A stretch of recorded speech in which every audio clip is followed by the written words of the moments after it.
got a lot of reading to do today. But to begin with, how are you guys today? If you're here, just leave a comment. I would like to know how you are today. And what did you do last night? Well, personally, I'm feeling all right. I slept a fair amount, maybe about 7 hours, so pretty good. And yesterday, well, actually, I didn't do anything important. I'm trying to remember, what did I do yesterday? I don't know, actually. I made dinner and helped my wife with laundry. So pretty boring day for me, I guess, right? But anyhow, guys, now, today actually we have to do reading in our first class, also in the second class, plus a discussion about money. And in our third class today, we have kind of two interesting electives. One is me talking about a board game that you can play, and the other one is kind of a music listening lesson. But before we get into that, I just want to remind you guys what our grammar topic for this week is, because it's a pretty big topic. It is modals, right? And remember, modals can be used for lots of different things, right? We have things for like to ask permission, right? And in order to ask for permission, you're going to use modals like may and could to ask for permission. But you could also use modals to make a request, right? Now, sometimes people get confused between the two, so give me a second here. But if you want to make a request, usually you're going to use can and could. Now, just be careful about the difference between the two, right? If you're asking for permission, you're asking somebody if you are able to do something, right? Or if it's okay if you do this thing. However, if you make a request, you are asking the listener to do something for you, right? So that's the difference. When you make a request, you're asking for somebody to do something for you. And when you ask for permission, you're asking somebody if, I can do this thing, right? Anyhow, so we have modals for asking for permission, making a request. We also have modals for expressing possibility, whether something is possible or not. Now, the modals for expressing possibility are may, might, and could. All right, great. So when you're expressing possibility, you're talking about whether something might be possible. It might rain tonight. That's possible. It might happen and it might not happen. Who knows, right? Anyhow, besides that, of course, we also have modals for giving advice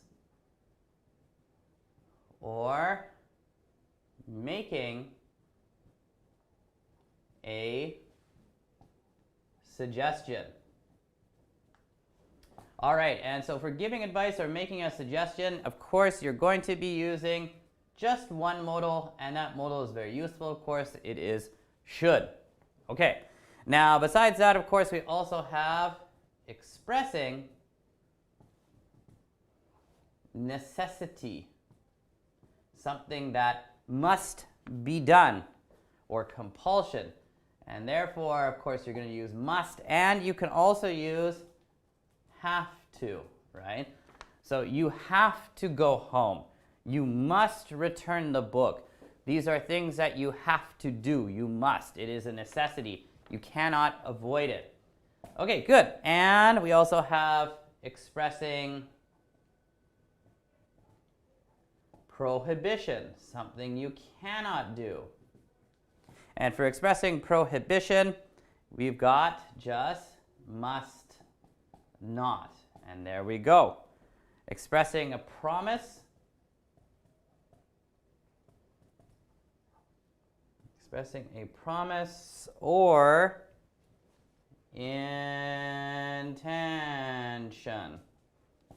And what do we got? We have will and shall. All right, so if you're going to express that, I'm going to do this thing, I will do this thing, I shall do this thing, right? You're going to use will and or shall. Okay, well, not or. Sorry, not and, or shall. Anyhow, last one we have here is for expressing a wish, which is not common, but anyhow. A wish for somebody else, you're going to use may. May you have a long life. May you be healthy. May you find true love, etc., etc. So, as you guys can see, modals can be used in a variety of different ways, right? And this is just a quick review, but I just wanted to remind you guys because modals are really, really important, right? They're quite essential, and there are a lot of them, so it can get quite confusing, right? But just remember, if you're asking for permission, may and could, making a request, can and could, expressing possibility, may, might, could, giving advice or making a suggestion, just should, which is very commonly used. Anyhow, expressing necessity, something you have to do, you've got have to, and you've got must. Expressing prohibition, something you cannot do, must not. Expressing a promise or intention, will and shall.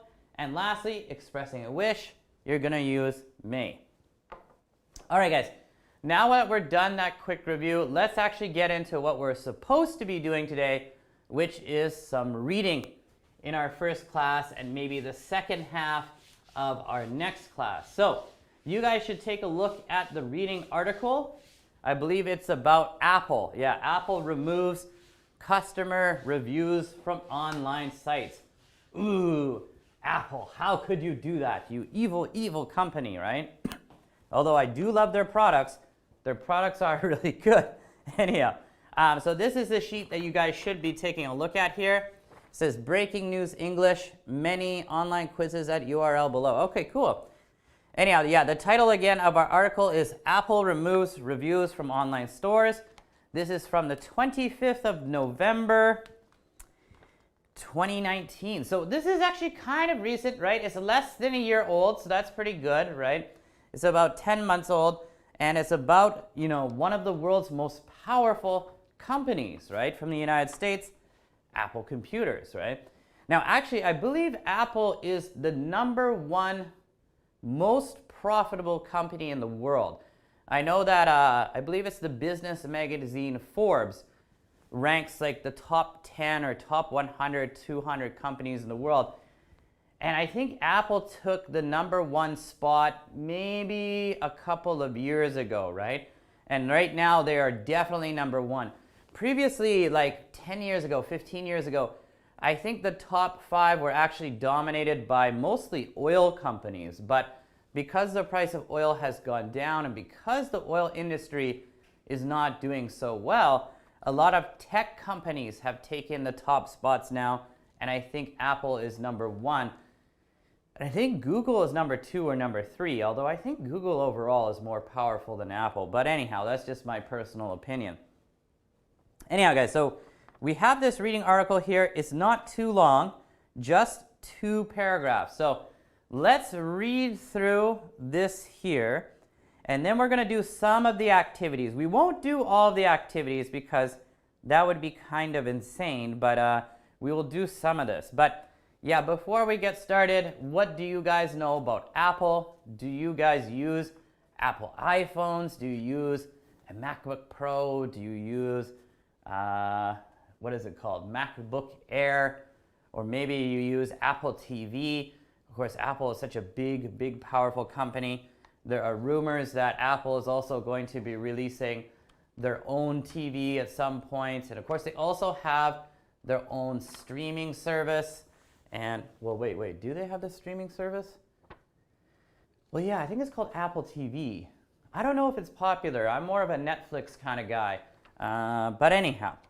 All right, guys, so let's start reading this. It says here, the computer giant Apple has removed all customer reviews from several of its online Apple stores. The reviews section was a useful way for customers to leave feedback for other people about Apple's products.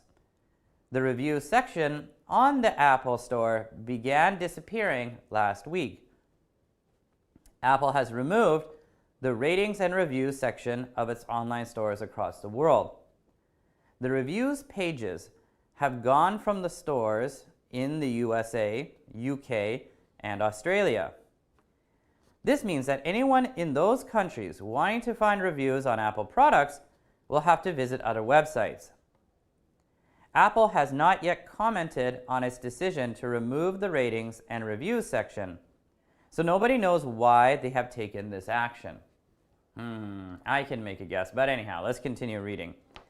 The website pcmag.com speculated that the removal could have been a mistake, but then it said the removal was part of a new Apple policy. It said, clearly, Apple has decided its online store is better without customer feedback for some reason. Alternatively, the customer feedback system is being overhauled. PCMag said Apple used to be very open and allow all kinds of comments, including very negative reviews. It said, Apple wasn't shy about leaving extremely negative reviews and ratings up on its store in the past. It added, we're also heading into the busiest shopping period of the year, and Apple online store customers have lost an important source of information when deciding what to buy. All right, guys, so at first this doesn't appear to be a very interesting story, but it kind of is, because it is, I think, the #1 most profitable company in the world, right? One of the biggest companies as well, right? They produce millions and millions of smartphones, millions and millions of laptops and computers and et cetera, right? And they have decided to remove comments, the ratings and reviews from their online store. Now, why would they do that? Now, in my opinion, the reason why is pretty simple. I'm guessing that some of their products were getting some bad ratings, right? I'm guessing some people were upset with their new iPhone or their new iMac or whatever, and they decided to give a low review and maybe write something very negative. And maybe Apple decided that all this negative feedback is not good for the company, so let's just remove it. However, that looks really bad. In my eyes, as a consumer, if I can't see the ratings and reviews, to me it looks very, very suspicious. It looks like they're trying to hide something, right? They're trying to hide the fact that maybe one of their products is not that great, right? Because usually, probably just like you, whenever I shop online and I'm looking at a product, I don't put a lot of trust into the star rating for a certain product. Usually it's out of 5 stars, and then you can see, oh, okay, this product has 4.5, so it's pretty good. Or it has 4, so it's good, but maybe there are some problems, or whatever. But I do take a look, and I do look at some of the top rated comments, right, whether they're positive or negative, because I think if it has a lot of reviews, that probably means that people did take the time to fill out a review. Usually products with not many reviews I'm very suspicious about, especially if they're very positive. Then I think that the company probably paid some people to write fake reviews, but I don't know, that's just my opinion. All right, guys, so we're not going to actually do the writing here. The writing is interesting, but it says all companies should have a customer review section on their website. Discuss. Now, that is an interesting discussion, right? But we don't really have time to write about it. Briefly, I guess, my opinion, all companies should have a customer review section on their website. Yeah, I would agree with this. I think all companies with all of their products, I think everybody should be open to criticism and feedback, right? If a company releases a great product, I don't think they have anything to fear. I think if you release a great product, many of the reviews will be genuinely positive, and that will help your product sell even more.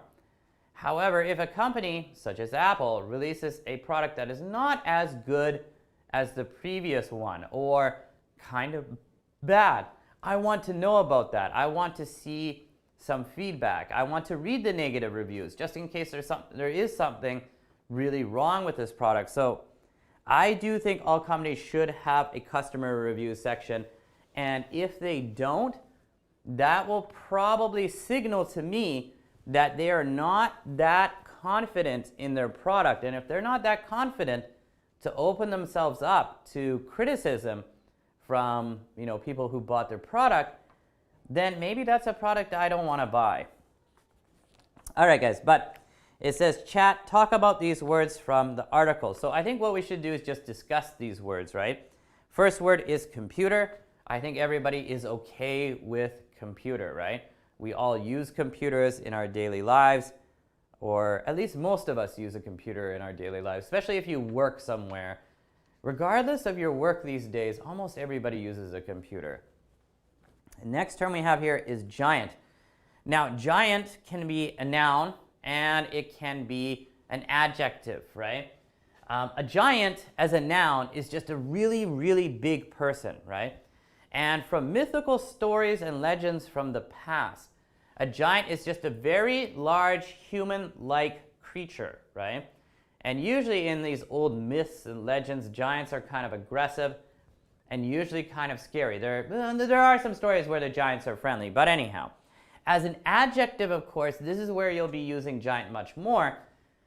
As an adjective, the word giant just means really, really big, right? So, of course, Apple is a giant, right? It's a huge, huge company. So, giant as an adjective, basically the synonyms are things like, huge or massive, right? So that's giant. Okay, we already know Apple computers. We don't need to discuss that. Customers.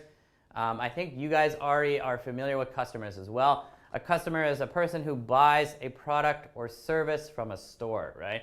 So actually, I am a customer for Apple computers. I have a MacBook Air that I bought in 2013. Oh my God, 7 years ago. And actually, I like my MacBook Air. It's still working really well. Not really well.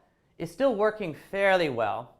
And it's never had a virus. So I think if you can use a laptop for 7 years, that is quite a durable and reliable product. And those are actually two really good adjectives. So reliable, which is of course an adjective, and durable.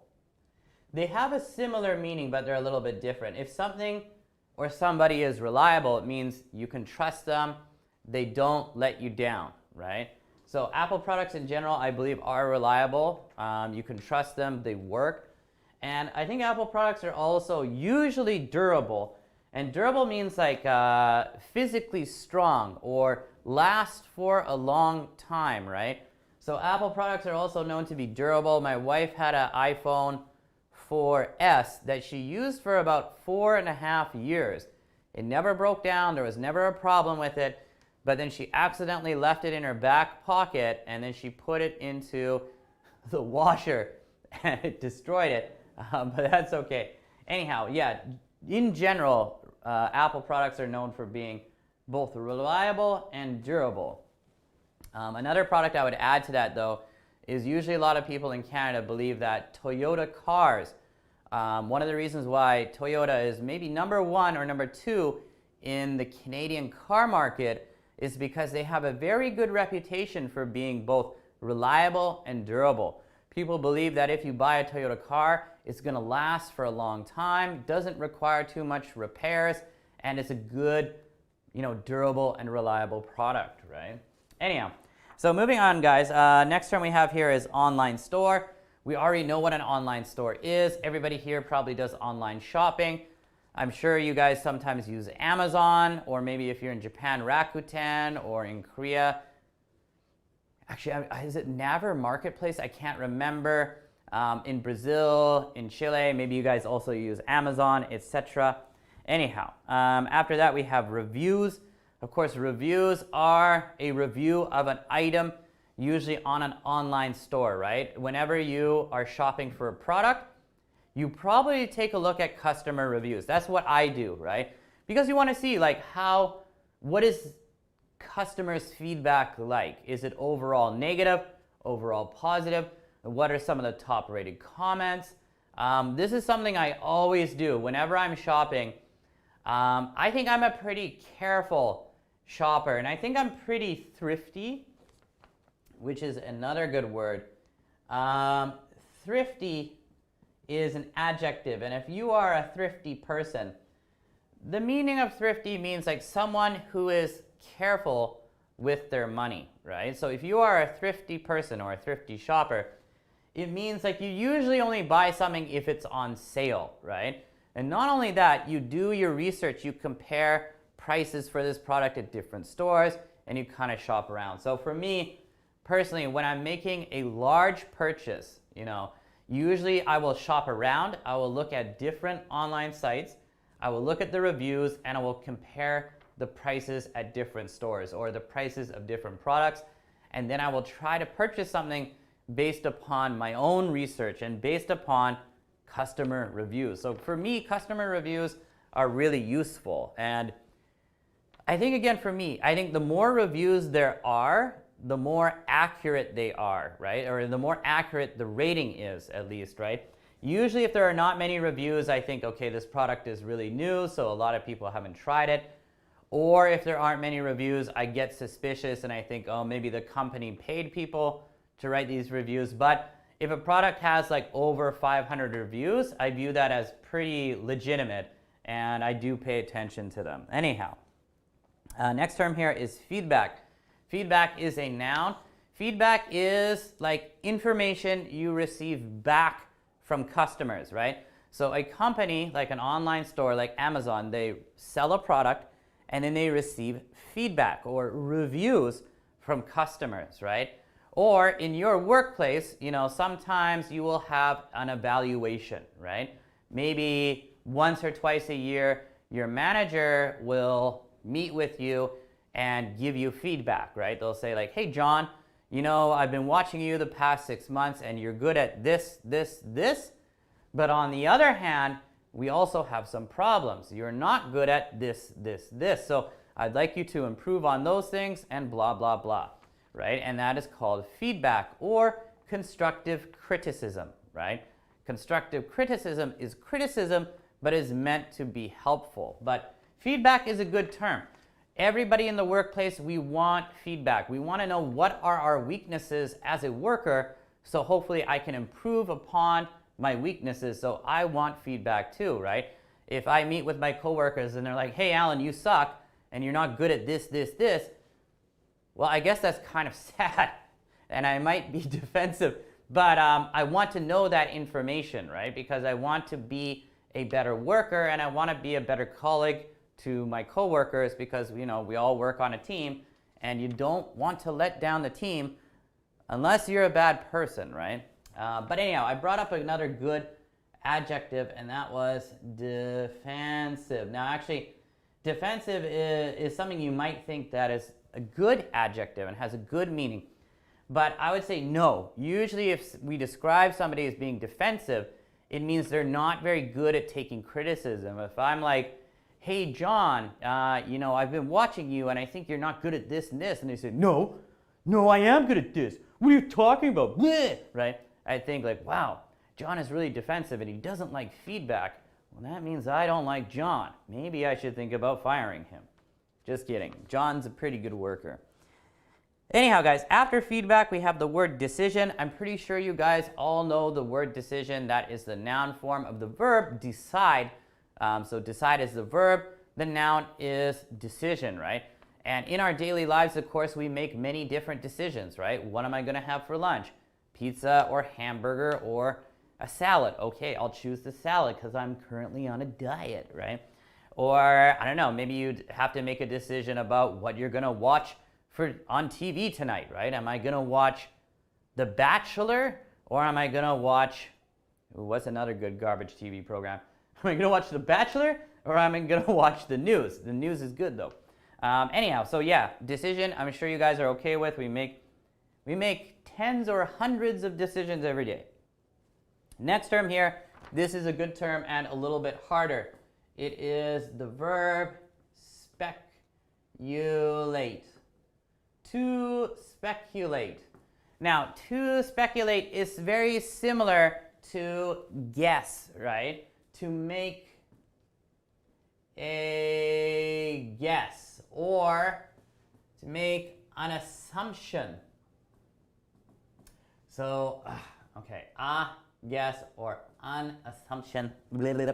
Anyhow, now if you take a look back at the second paragraph here, it says the website pcmag.com speculated that the removal could have been a mistake. So the website pcmag.com, they speculated this, so that means they're like making a guess, right? Or they're making an assumption. They're guessing that Apple just made some kind of mistake and they accidentally removed all their customer reviews. But that's actually not true, right? Apple removed the reviews because they're worried about negative feedback. Anyhow, but that is me speculating, right? I am also speculating about why Apple removed their review section. Anyhow, guys, besides speculate, of course, we also have mistake, to make a mistake. So a mistake, of course, is a noun, and it's very similar to error, right? If you make a mistake, you make an error. Something goes wrong, right? Last night when I was cooking dinner, I made a mistake and I accidentally put too much salt in the dish and it tasted like garbage, all right? So that is a mistake. Wow, there's a fly in here. Get out of here, fly. You made a mistake coming in this room, fly, because I'm gonna kill you later. Anyhow, so that is mistake. But remember, mistake is a noun, right? It's not a verb, right? It can actually be used as a verb, but I mistook him. Don't mistake me for someone else. But the verb is very uncommonly used. Generally speaking, we just use a noun. But remember, when we're using it, we usually say to make. So make will be the verb that is combined with mistake. To make a mistake. All of us make mistakes, you know, on a weekly basis, right? But we try not to make mistakes. Anyhow, guys, after mistake, we have system. I think you guys know what a system is. There are many computer systems, or in your workplace, you have many systems for controlling and organizing your workplace. So let's not get into that. It's kind of boring. Next term we have here is negative, right? Negative is pretty easy to understand. I'm pretty sure you guys know the meaning of negative, but just in case, the opposite will probably help you, or the antonym of negative, of course, is positive. So negative reviews, positive reviews. Negative people, positive people. I want to be a positive person, right? I want to be optimistic. I want to think that tomorrow will be better. But sometimes I am very negative and I'm kind of pessimistic and I think tomorrow is going to get worse. But I'm up and down. I change from being pessimistic to optimistic, or from negative to positive. Today I'm feeling kind of positive, but who knows, maybe tomorrow I'm going to be like, I feel really negative. I don't like the world anymore. I just want to go home and blah, blah, blah. Anyhow, that's me. Next term we have here, guys, is the past. We're not going to talk about this because you guys know what the past is. The past is not the present. The present is right now, right? On September 1st, 2020. What a great day in human history, right? But we're still suffering from coronavirus, Allan. Yeah, that's true. So actually, this is not a great time in human history. But anyhow, next term is shopping. We all know how to use shopping. Just remember, with shopping, to shop. Shop can be a verb. I'm going to go, or I'm going to shop.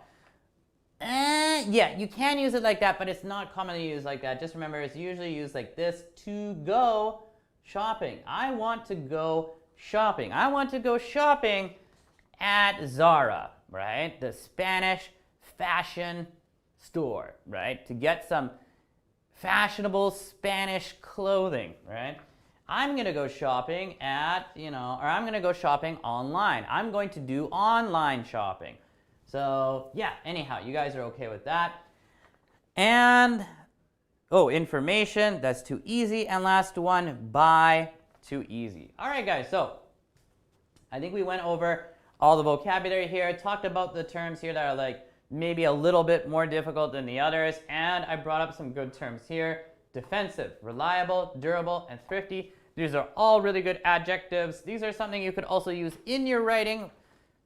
Maybe when you're talking about your product, when you're pitching your product, maybe you want to use terms like reliable and durable, right? Oh, this product is so reliable and it's so durable, it will last you for 10 years. Wow, that's cool, man. All right, guys, anyhow, let's take a look at the true false questions. Bum, bum, bum. Okay, so I'm going to erase this stuff on the board here. There we go. Great, great, great. Huzzah.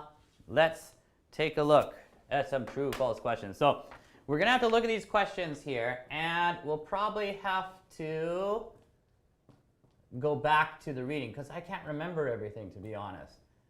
Maybe I spent too much time on that vocab. So let's take a look at A. The writer of the article called Apple a giant. I think this is true. So let's take a look back at the article. The computer giant Apple has... Okay, the computer giant Apple. So yes, the author did refer to Apple as being a giant. So the answer here is true. Let's take a look at B. Reviews on the Apple Store began disappearing in 2018. All right. Now, to find the answer for this one, just look at the current date for this article, right? So if you look at it right below the title of this article, it says the 25th of November, 2019. Okay, but look a little bit further. Computer giant Apple has removed all customer reviews from several of its online Apple stores. The review section was a useful way for customers to leave feedback for other people, blah, blah, blah. The review section of the Apple Store began disappearing last week, right? So if we think about it, started disappearing last week, according to the article, and this article was written on, or released on, the 25th of November, 2019. So that would have meant that Apple started removing the reviews on the 18th of November, 2019, not 2018. So B is false. Tricky, tricky though. Okay, C, there are still reviews on the Australia Apple Store. Okay, let's take a look back at the article. In the middle of the first paragraph, it says, the reviews pages have gone from the stores in the USA, UK, and Australia. So in Australia, the UK, and the United States, of course, there are no more reviews. So C, there are still reviews on the Australia Apple Store. No, that's not true. If it were Canada, yes, because Canada was not mentioned. But Australia, nope, false. Let's take a look at D, guys. D, Apple has not yet commented on the disappearing reviews. I think this is true. I don't think Apple actually made a comment. So let's take a look here. This means that anyone in those countries wanting to find reviews on Apple products will have to visit other websites. Apple has not yet commented on its decision to remove the rating. So they haven't made a comment yet, according to this article that was written and released on the 25th of November, 2019.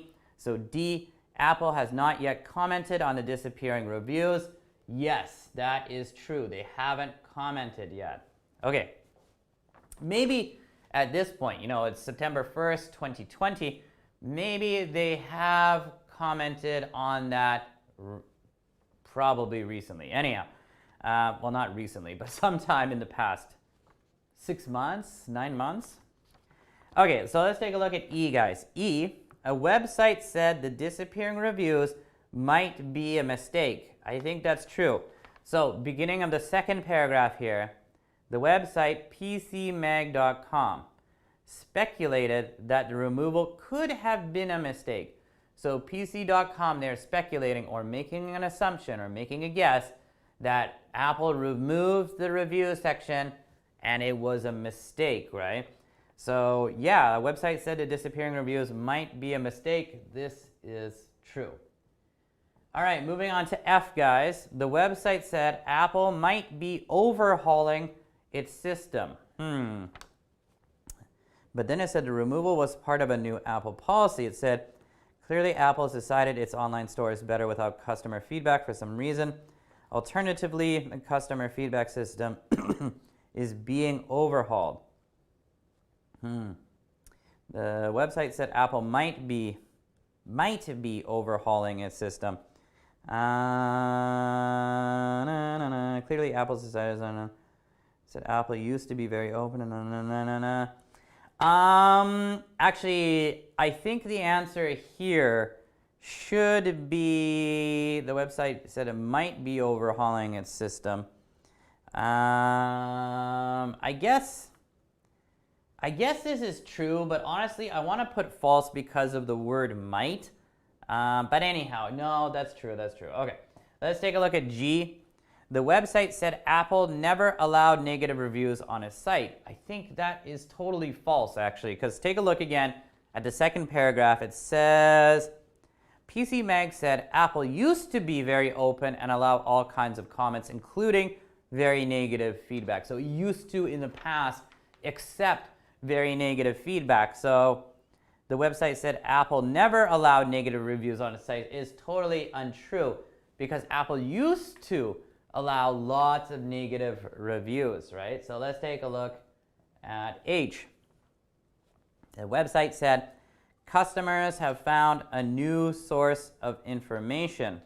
I think that's false, but it said Apple wasn't shy about leaving extremely negative reviews and ratings up on its store in the past. It added, we're also heading into the busiest shopping period of the year, and Apple online store customers have lost an important source of information. They've lost. No, of course, so yeah, no, H is false. The website said customers have found a new source of information. No, they have lost a source of information. So our answer for H is false. Okay, guys, so those are our answers for the true, false questions. True, false, false, true, true, true, false, false. Yes, right? We did a good job. We did it together. Good job to you. Good job to me. All right, so let me erase this here, guys. And next thing we're going to do is synonym match, right? Now, you have to be careful with the word synonym, because the word synonym is not cinnamon, right?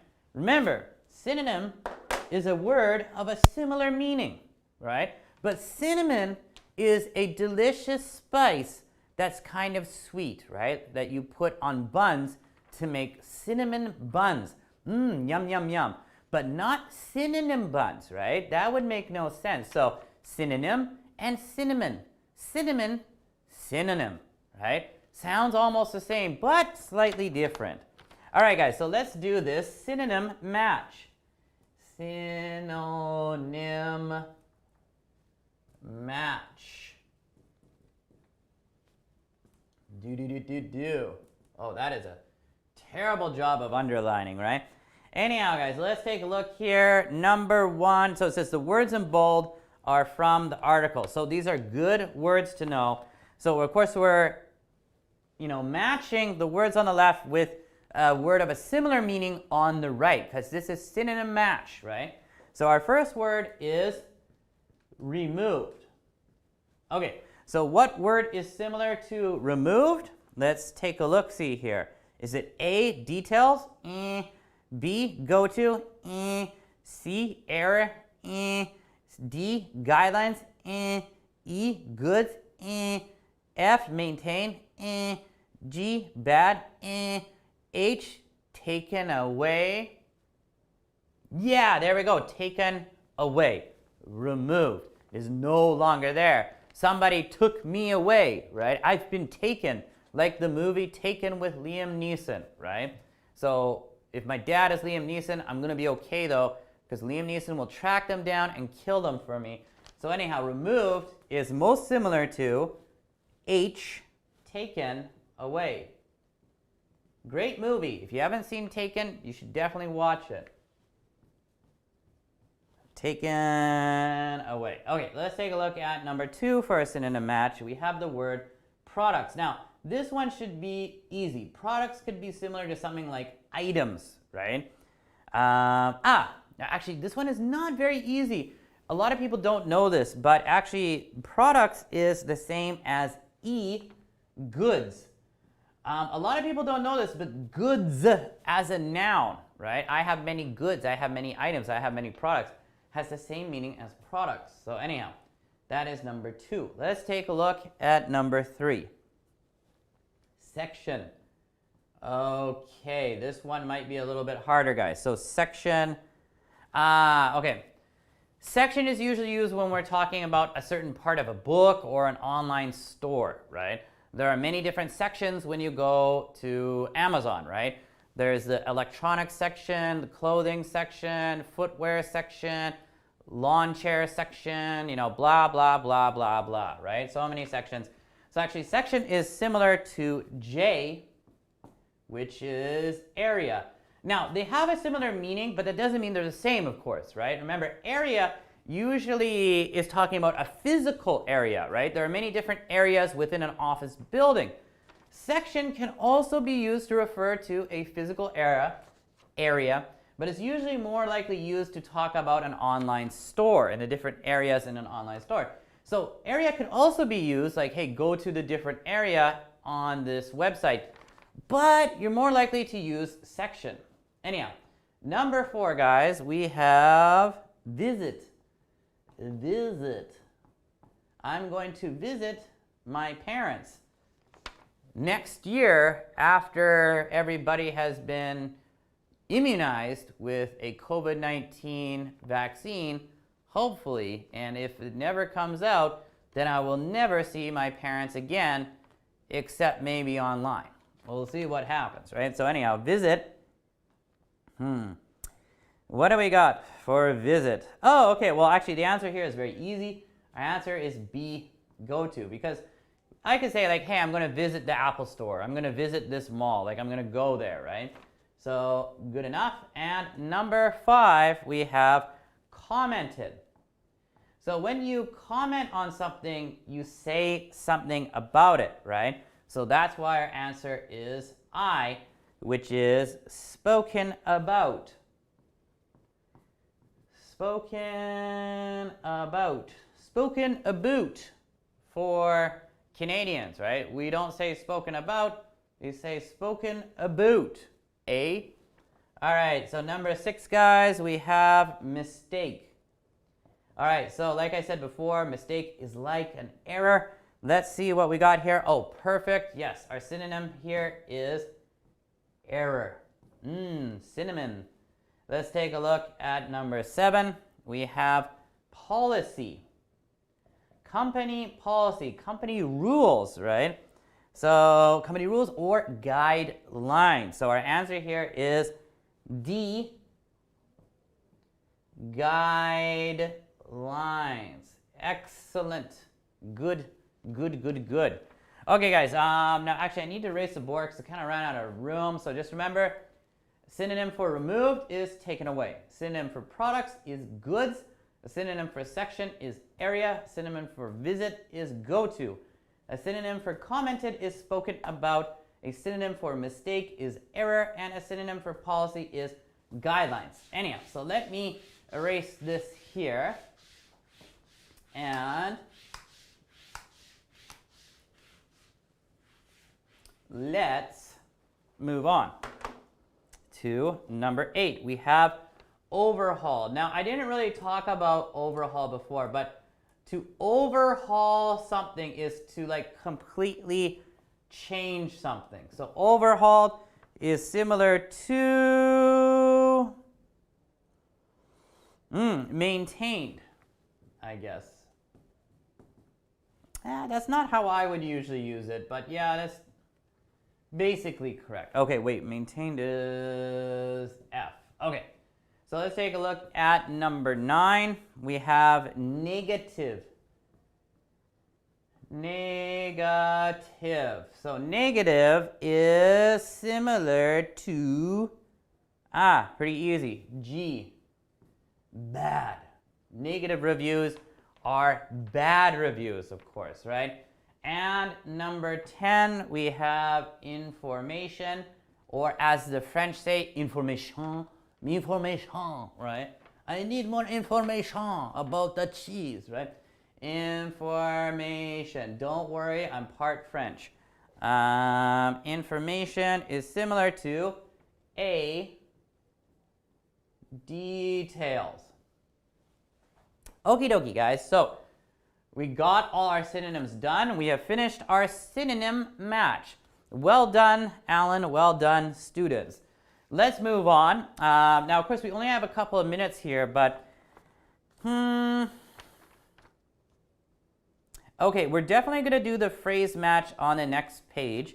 That's useful. And we might do the spelling as well. Let's briefly take a look at discussions for student A. What do you know about Apple? Well, what do I know about Apple? All I really know is that Apple is one of the largest companies in the world, like I mentioned earlier. Technically, I think it is the biggest company, as in it makes the most money. It doesn't hire the most employees, although I'm pretty sure they do have, tens of thousands of employees, maybe hundreds of thousands. But they are the world's #1 company right now, I believe. What do you think of customer reviews? Like I said earlier, customer reviews for me are really important because I am a thrifty shopper. So whenever I'm shopping for something, I always want to see the customer reviews. And I like stores that have like a top rated positive comment and a top rated negative comment, because I want to compare those two. And I want to find out if there's a major problem with this product. I want to know about that, because if it does have a major problem, I'm not going to buy it. Because, along with being thrifty and being careful with your money, it also kind of means that, the products you buy, you want them to be durable and reliable. You want them to last for a long time. So whether I'm buying a pair of pants, a pair of underwear, or a computer, I want it to last a long time. Like if I buy underwear, I want it to last for 15 years, right? Anyhow, so that is obviously a joke. Anyhow, I'm going to take a break. And when I come back, guys, we'll go through the rest of the discussion questions, and then we'll move on to phrase match and also the spelling part. Okay, so I will see you guys again in about 10 minutes. Bye.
Hey guys, welcome back to Live PST. We are now in our second class on Tuesday, September 1st. All right, so we're continuing onwards with our reading article, right? And we got to discussion student A. And I was just kind of giving you guys some example answers. I can see here that actually the Facebook, okay, there we go. Anyhow, I was giving you some example answers. So I'm just going to run through this here and continue to go through these example answers. And let's see with C here. Do you ever write customer reviews? Good question.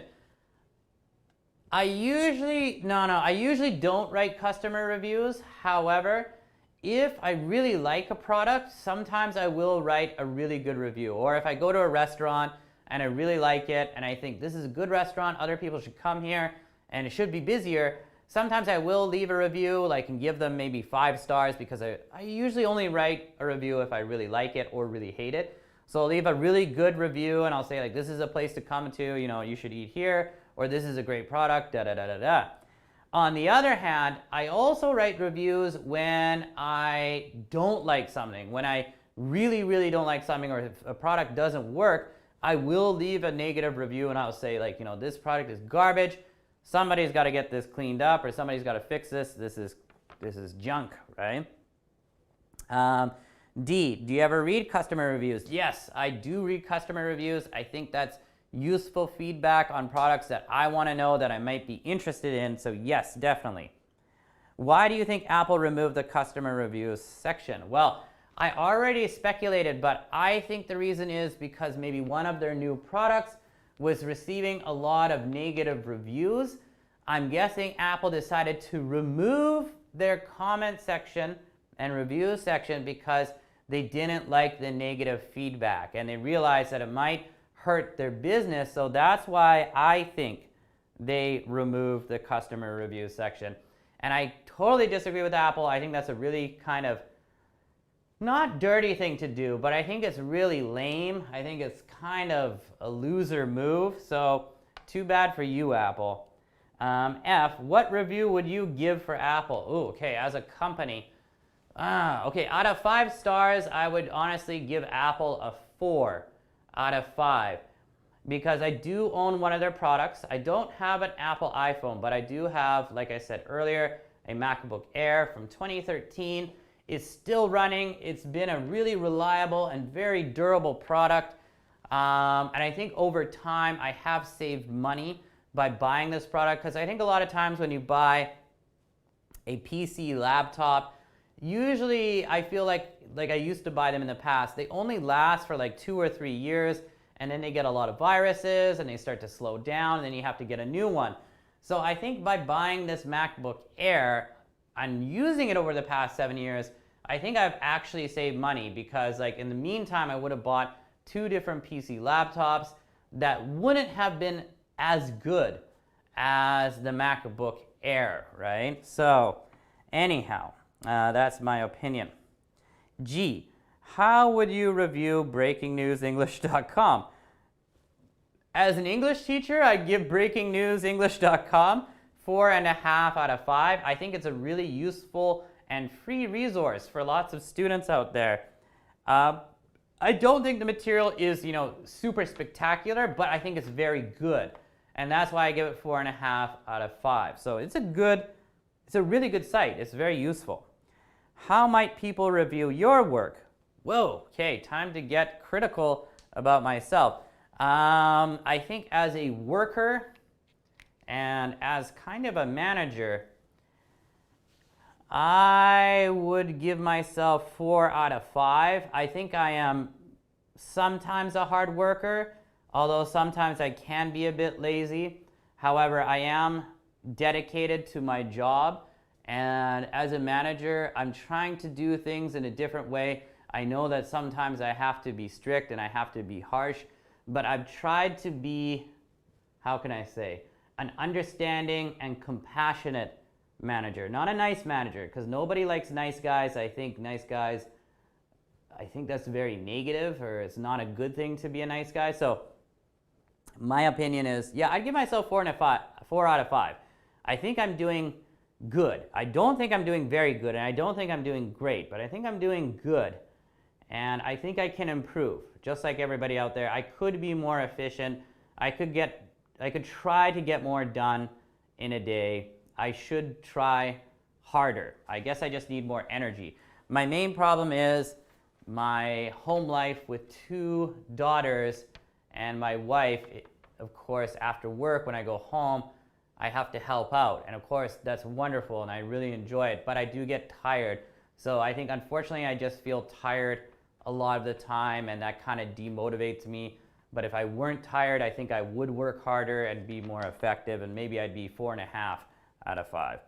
I think that's a pretty realistic evaluation of myself. Anyhow, guys, let's take a look at our next activity, which is phrase match. Phrase match. Okay, all right, so moving on to phrase match here. Okie dokie, so with phrase match here, what we're doing is matching the parts of the phrase on the left with the parts on the phrase on the right. So we have to make sure they line up. So number 1, we've got the computer. The computer what? Okay, so these phrases come from the actual reading text, right? So we turn back to the reading text. The very beginning of this, it says the computer giant Apple has removed, right? So our answer for number 1 is F, giant Apple. The computer giant Apple. So our answer is F. Ding, ding, ding. Let's take a look at number 2. Number 2 just says leave. Leave. I think it is leave negative reviews, I, or leave feedback for other people, H. So let's take a look back at the article. This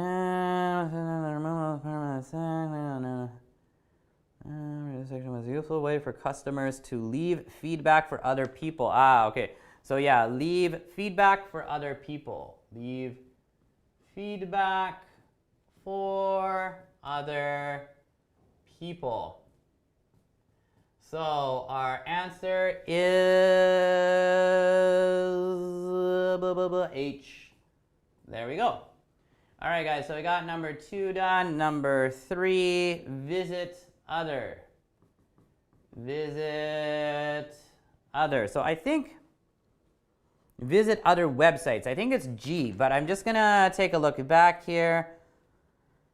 Apple has removed the ratings and review numbers online time. The reviews pages have gone from the store. This means that anyone in those countries wanting to find reviews, then will have to visit other websites. Yes, visit other websites. So where?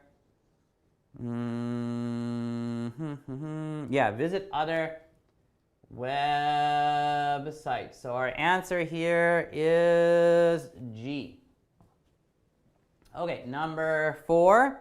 We have Apple has not yet commented. Apple has not yet commented.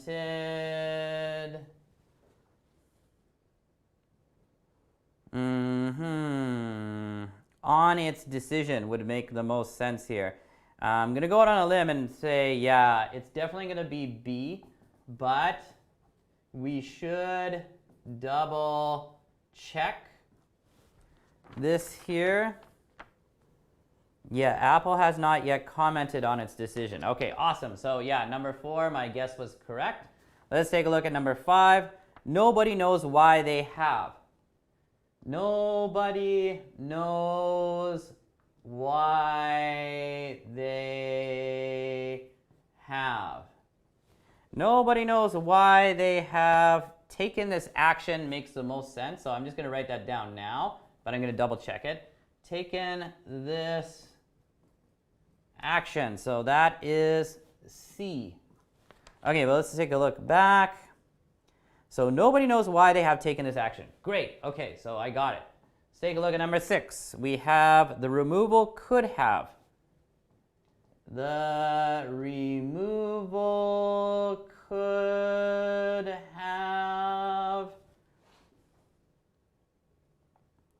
have been a mistake. Been a mistake. So that is D. Okay, now I'm pretty sure that's correct, but just to double check, the website pcmag.com speculated that the removal could have been a mistake. Yeah, got it. Okay, let's take a look at number 7, guys. We have the customer feedback system is. The customer feedback system is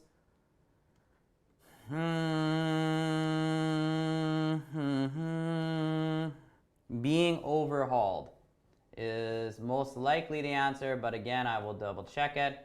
It's being overhauled, and that is J. But let's take a look back right now. But then it said the removal is part of a new Apple policy. It said clearly Apple has decided its online store is better without customer feedback for some reason. Alternatively, the customer feedback system is being overhauled. The customer feedback system is being overhauled. Excellent. Okay, so let's take a look at number 8. We have extremely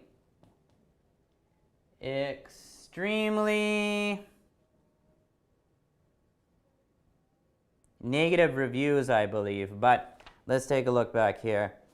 PC Mag said Apple used to be very open and allow all kinds of comments, including very negative reviews.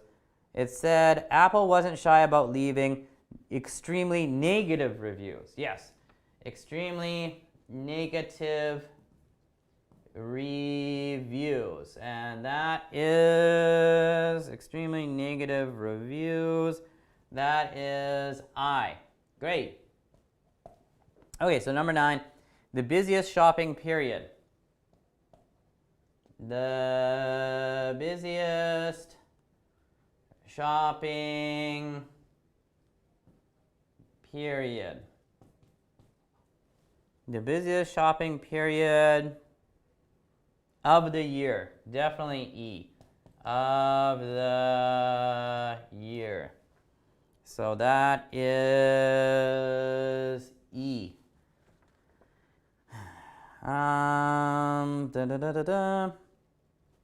We're also heading into the busiest shopping period of the year. Great. Okay, so number 10, by process of elimination, we already know what the answer is, but an important source. An important source of information. And so our answer here, of course, is A. All right, guys, so we finish our phrase match. Here are all the answers. F for number 1, the computer giant Apple.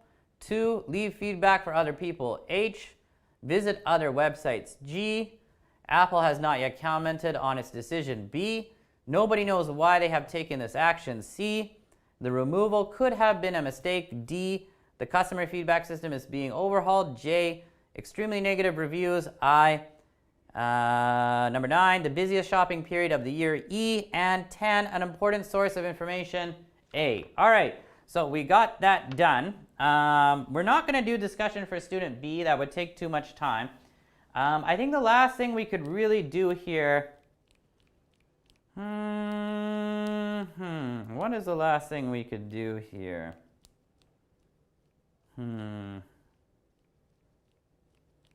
We could do the spelling, I think, right? We can't do the role play, but we could do the spelling. So let's do the spelling. Give me a second here. I'm just going to erase the board.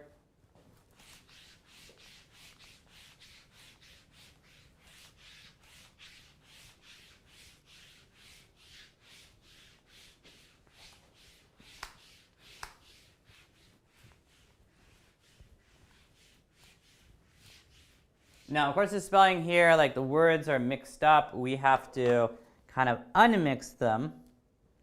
And yeah, that's what we're going to do. So let's take a look at the spelling. Now, honestly, like yesterday, I'm just going to tell you guys I'm not really that good with this. I have this kind of like mental problem where I'm not able to unscramble words, but let's try it out. So first one we got is via sire of its online Apple stores. Now, actually, this is kind of easy. Via, oh, not I. Via, is that I or no? No. So maybe we have to look back at the article to get an idea. Computer giant Apple has removed. It's not removed because it's got an L. All customer reviews from several of its online Apple stores. The reviews section was useful for customers to leave feedback for other people about Apple's products. The reviews section of the Apple Store began disappearing last week. Apple's removed. Well, it's not removed. It's got an R-E-L-S-E-A-V. So I need an R, L, and a V.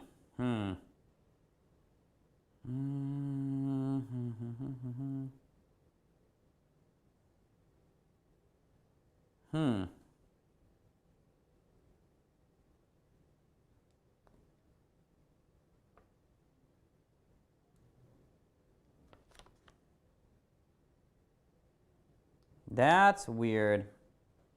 This one here.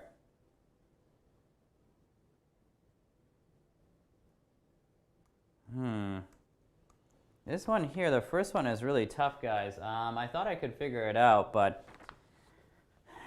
again, I'm not very good at this stuff. V-A-S-L-R-E.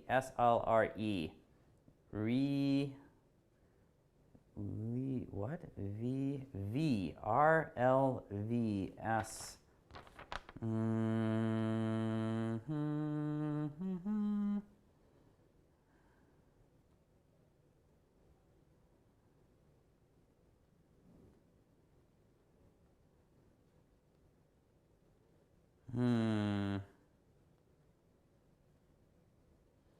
Yeah, I thought it was reviews, but it's not review. Yeah, of course it's not reviews, no W.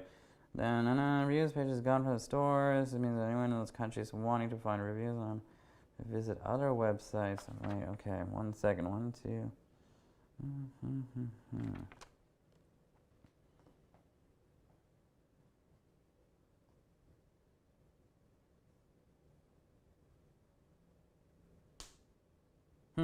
I think we're going to skip number 1 and come back to it later because number 2 is pretty easy. Leave something for other people. This one is pretty easy. It is feedback, right? And number 3 is also pretty easy. The reviews section. Okay, so for some reason 2 and 3 are very easy for me, but I have a mental problem with number 1. 4, Apple has not yet commented.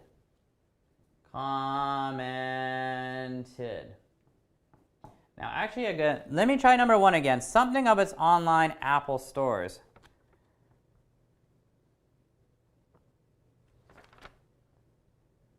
Of its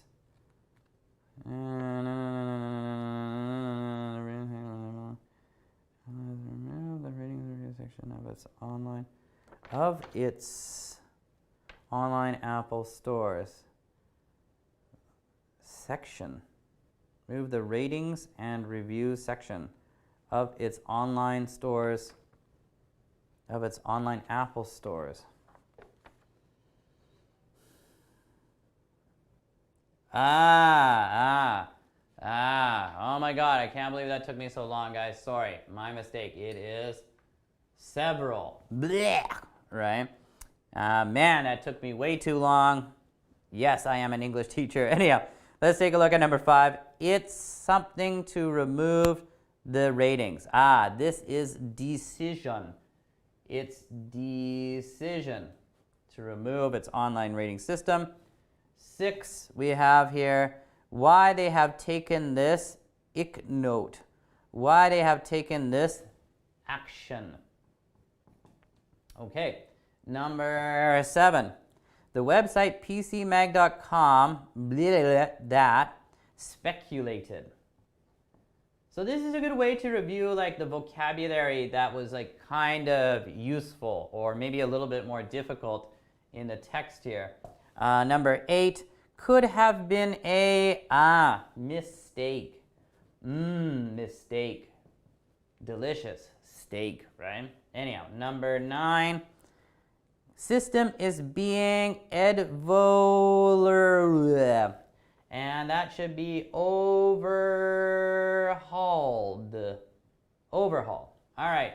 Number 10, including very something reviews. Including very negative reviews. All right. Number 11, the busiest shopping period. And number 12, an important source of information. So sometimes I'm good at this and other times I have this like mental block and I'm not very good at it. Anyhow, guys, so our answers are several, feedback, section, commented, decision, action, speculated, mistake, overhauled, negative, period, source. And there we go. Good stuff. All right, guys, so I think that's about the last thing we could do. The role play here is really, really interesting, but this is something you'd have to do with a partner or with a group of people. Like role A for music. You think online music stores are best. Tell the others 3 reasons why. Tell them what is wrong with their stores. Also, tell the others which is the worst of these and why. Online food stores, online medicine stores, or online electronic stores. Online medicine stores, that's a terrible idea. B, for food, you think online food stores are best. Online food stores. Tell the others 3 reasons why. Tell them what is wrong with their stores. So you all have like a different online store, and you have to think of reasons why your online store is the best, or your choice of online stores is the best, and why theirs are not. So that's kind of fun. But you need 4 people, or at least 2 people to do this, right? It is interesting. The last part here, the speaking part, is also pretty interesting. It says rank these with your partner. Rank the best at the top. Change partners often and share your rankings. So you have music, clothes, electronics, food, books, delivery food, medicine, and furniture. And you have to rank them in order from which ones you think are the best as far as online shopping goes. For me, I definitely say number 1 is electronics. Second, furniture. Third, clothes. Fourth, delivery food. Fifth, books. Sixth, music. Then food, and lastly, medicine. I think buying medicine online is kind of crazy. Who does that? That sounds really unregulated and kind of dangerous. I don't think people should be buying medicine online. That's really weird. I don't trust that kind of stuff, so I would never do that. But anyhow. All right, guys, so we're done our reading article for the day. Congratulations. Now, we were supposed to have a discussion on everybody's favorite topic, which is money, right? We all want more money. Everybody wants more money, right? And that's why this is a good topic. Now, this one here, of course, this works best. And it'd be best if you guys had a partner at home, whether that's your wife, your husband, your girlfriend, boyfriend, sibling, your roommate, whoever. And of course, you need to, one of you guys is student A, and one of you guys is student B. And you ask and answer the questions back and forth. And the questions here are actually pretty good. Now, what I'm going to do is I'm just going to look at student A. We're going to look at some of these questions here, and I'm going to give you some example answers. So for student A here, we have what comes to mind when you hear the word money. Now, when you respond to that kind of question, what comes to mind when you hear the word something?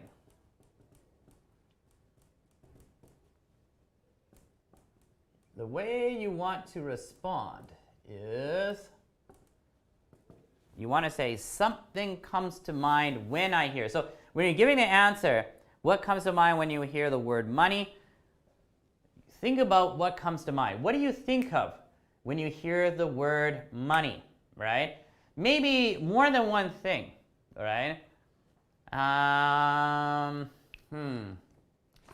That's a good question. Maybe think about what words come to mind when you hear the word money, or what images come to mind. For me, because I have 2 daughters and a wife, what comes to mind when you hear the word money? The words security and stress come to mind. So this is just for me, but this is my honest answer. The word security and stress come to mind when I hear the word money. And the reason why is because, again, I have 2 daughters and a wife. So this is both a positive and a negative. Like negative in that, like I always think, okay, I need more money, right? I need to make more money because my daughters are going to need to do stuff in the future, and I need to make money for them, and we got to get a house, and blah, blah, blah, right? So it's kind of stressful. On the other hand, the other word that comes to mind is security. So I do think like, oh, well, if I have enough money in the future, then I will have some security and everything will be okay. Anyhow, so that's just me. So let's take a look at number 2. Does money make the world go round? That's an interesting question. That kind of means like, does money kind of control the world? Does money control the actions of many people, governments, and companies around the world? I would agree with that statement. I would say yes, because money, now this is my opinion again, money is power. Money is power and security. At least that's what I believe. The more money a country has, or the more money that people in a country have, I think it takes away stress from their lives, and I think it gives them power. It gives them the power to purchase products from other countries. It gives them the power to invest in better education, or to invest in better infrastructure, or to invest in a military, etc., etc. So I think money is extremely important for the world, and it really does make the world go round, right? We cannot stop using money. It just wouldn't make any sense. Number 3 is an interesting question. Does money talk? Now, this is an interesting question. Of course, money does not physically talk, right? Of course, right? You can't hear money like talking to you, right? That's ridiculous. But the question, does money talk? It means like, does money have power? Of course it does. Of course, money talks. Money changes people's opinions, right?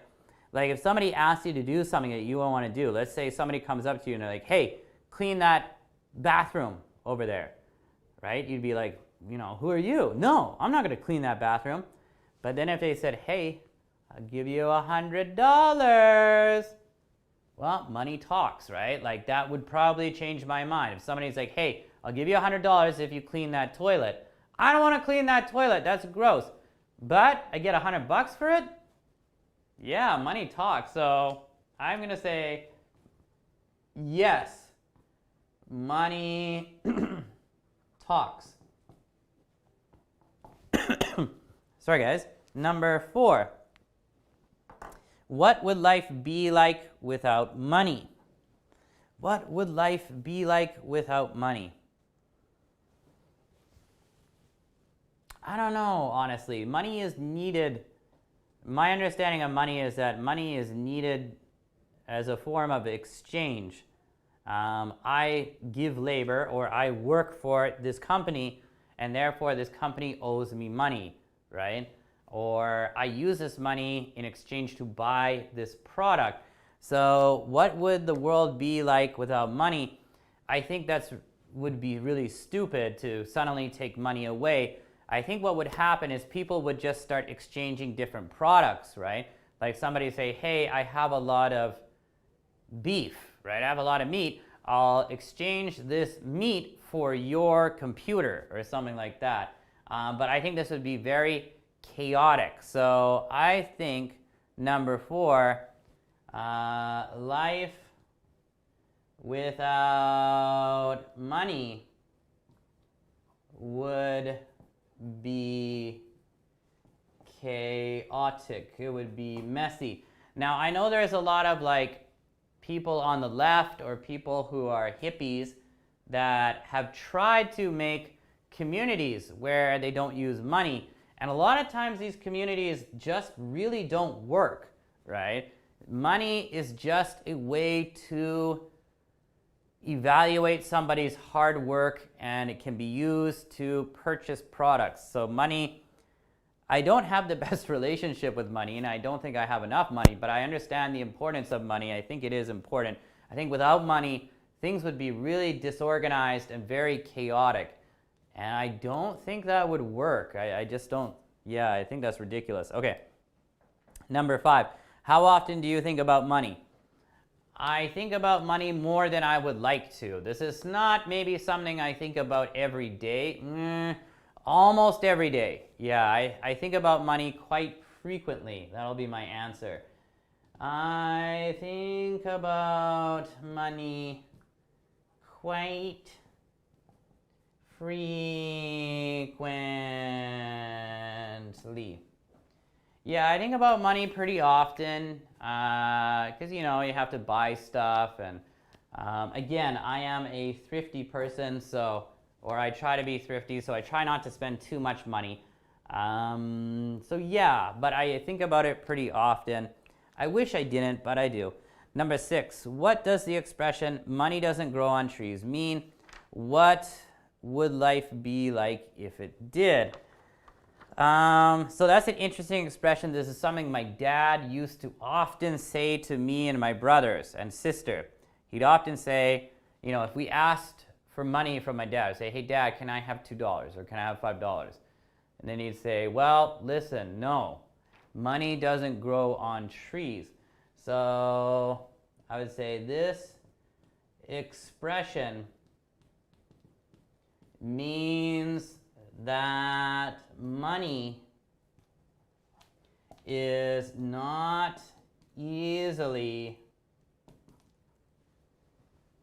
acquired. So what I'm saying here is, like, money doesn't grow on trees means like it's not easy to get money. Because if money grows on trees, anybody could go outside and grab a bunch of money, right? But money doesn't grow on trees. Money is not easy to get. If you want money, you have to work, right? And working is sometimes not fun. You have to have maybe a skill. Or if you don't have a skill, you're going to have, you know, a terrible job, and then you're not going to get a lot of money. So yeah, money doesn't grow on trees. It's not easily acquired. What would life be like if it did? If money did grow on trees, everybody would think at first that it's really fantastic. But then if everybody could get money from trees, then money would become worthless. And then they would just change the system of the currency system. So if money grew on trees, it wouldn't do anything. It would just cause chaos and it wouldn't work. So I'm not a dreamer anymore, so I get to say things like that. Okay, so these are my answers for the first 6 ones for student A. Let me erase this here.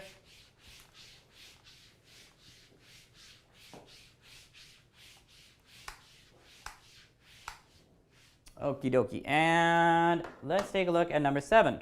Who and why might someone ask, do you think I'm made of money? Have you ever asked this? Yeah, this is a good question. Again, this is something that my dad would also say, do you think I'm made of money? So usually this is something your dad or your mom might say, or maybe even your boss, right? When you ask for a raise, or when you're a kid, when you ask your dad or mom for money, they might say, do you think I'm made of money? The meaning of this, do you think I'm made of money, is like, do you think I have so much money? Do you think I'm rich? Basically, that's the meaning. Do you think I'm made of money is like, do you think I'm rich, right? Usually if somebody says that, they're going to deny your request. So if you speak to your boss and you say like, hey boss, I think I've done a pretty good job recently and I was hoping I could get a promotion and get a higher salary. And then your boss says like, hey, do you think I'm made of money? He's saying like, do you think I'm rich? Do you think I'm doing well? And then he's probably going to deny you and say like, hey, listen, times are not good right now, right? With coronavirus, we're not making a lot of money. I can't give you a raise, right? Or when you're a kid and you're like, Dad, can I have $5 so I can go buy some candy? And your dad's like, what? Do you think I'm made of money? Do you think I'm rich? I can just give away money like crazy? And then I'll say no. Anyhow, number 8. How would the world be different if all the money... Oh, so it's number 7, guys. Sorry. Kind of skipped that for a second. Who and what might... probably a father, mother, or a boss. Have you ever asked this? Have I ever used that expression? Not really, but I imagine I'm going to be using that expression in the future with my daughters, unfortunately. I want to give them money if I can, but, you know, I don't want to spoil them either. So, number 8, how would the world be different if all the money in the world was shared out equally among all people? Well, basically, number 8 is saying, like, how would the world be different if we were communist, right? So, in a lot of communist countries in the past, they tried to make things as equal as possible. Of course, there were still people in the government at the top that were getting more money, but in general, like plumbers were making as much money as doctors, and they were making as much money as farmers, etc., etc. How would the world be different if all the money in the world was shared out equally among all people? It would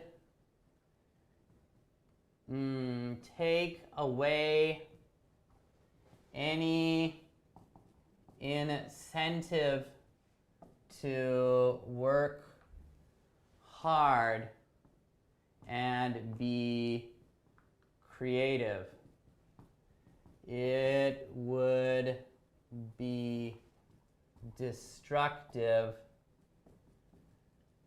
like communism. Okay, so I'm a student of history. I really love history, and throughout the 20th century there were many different communist countries. For example, the USSR or Russia, North Korea, China, Cuba. These are not really successful countries, right? China is currently successful, but they are not really communist anymore. They're more of a capitalist dictatorship. So in my opinion, yeah, if everybody gets paid equally, it would take away any incentive to work hard, right? Like if I'm working in the USSR as a doctor, but I'm getting the same amount of money as a plumber and a farmer, why am I going to work hard? What's the point? I had to go to school for 8 years to become a doctor, but this guy who picks up garbage, you know, he didn't go to school and we get paid the same amount. Is this fair? Why should I work hard? Why should I try to be creative anymore, right? So I think it would have a very negative effect, and it would be destructive like communism. True communism never really worked. Look at North Korea, look at Cuba, look at the USSR, which, you know, passed away. Now it's just Russia. If you look at China, yes, China is successful now, but not very successful. It's still better to be a citizen of a democratic capitalist country. But China is also a capitalist country now. Anyhow. So moving on to number 9. What's the best way of making a lot of money? If I knew the answer to this, I'd be doing it. So this is a bad question for me. What's the best way to make money? My answer would be either to be highly skilled, like a doctor in a certain profession or career field, or to be highly creative and become a business owner. So in my opinion, either you gotta be really, really skilled at something. So maybe you're a great basketball player, you can make a lot of money, or a great baseball player, a soccer player, of course you're gonna do really well, but only the top 0.1% can achieve that. Or you're a really skilled doctor or dentist or a therapist, then you can do really well, you can make good money. Or Maybe you are just really highly creative. You got a good business idea. You open a business and you do really good. Congratulations, right? Okay, number 10 here says, have you ever raised money for charity? Yes, of course. Yes, I have. So of course, in the past for different charity groups and, well, not too recently, but more in the past, I have helped to raise money for charity so that the charity can help people around the world do something, right? Anyhow, so of course I have. I don't want to go into detail. Honestly, I think charity is generally a good thing, but sometimes I'm suspicious that charities are set up more for the people who set them up to make money than they are to actually help people, and I don't trust all charities. Anyhow, interesting question, guys. Student B's questions are also pretty interesting. Like number 1, how important is money to you? Money is quite important to me, right? Is money really the root of all evil? It can be, but I don't think it's the root of all evil. Money is power, and power is money is kind of true, but I think some people are just psychologically disturbed, and I think there are some people who are not motivated by money, and they're motivated more by power and power over other people, and they want to abuse other people, and I think those people, I don't think money is attached to that. So no, I'd have to say money can be cause for conflict and trouble, but not all the time. I think some people are just messed up, and money is not a motivator for them. Can money buy happiness? When I was younger, I'd say no, money cannot buy happiness. But now, I don't think money can buy happiness, but I think money can buy security, and money can buy you stability. And I think when you have security and stability, you can do things that make you happy. And so I kind of agree. I'd say, can money buy happiness? Kind of, but not exactly. Like if I have more money and I have more stability, and because of that, I can work less and I can buy more nice stuff for my family, then that would make me happy, right? And if my wife is calm about money and not worried about it anymore, and if she's happy, if my wife is happy, I will be happy, right? Okay, number 4, do you worry about money? Yes, I do worry about money quite often. That's why I'm a thrifty person. What's the largest amount of money you've ever had in your wallet or purse? That was probably yesterday. It was close to $2,000 because I have to pay my rent. And the owner of my new apartment that I'm moving into tomorrow, he doesn't take check or e-transfer. He only takes cash. He's a very old guy, and he doesn't trust online banking. So he just wants cash. Kind of crazy, right? So yeah, number 6. Does having a lot of money make someone more attractive? For a guy, not really.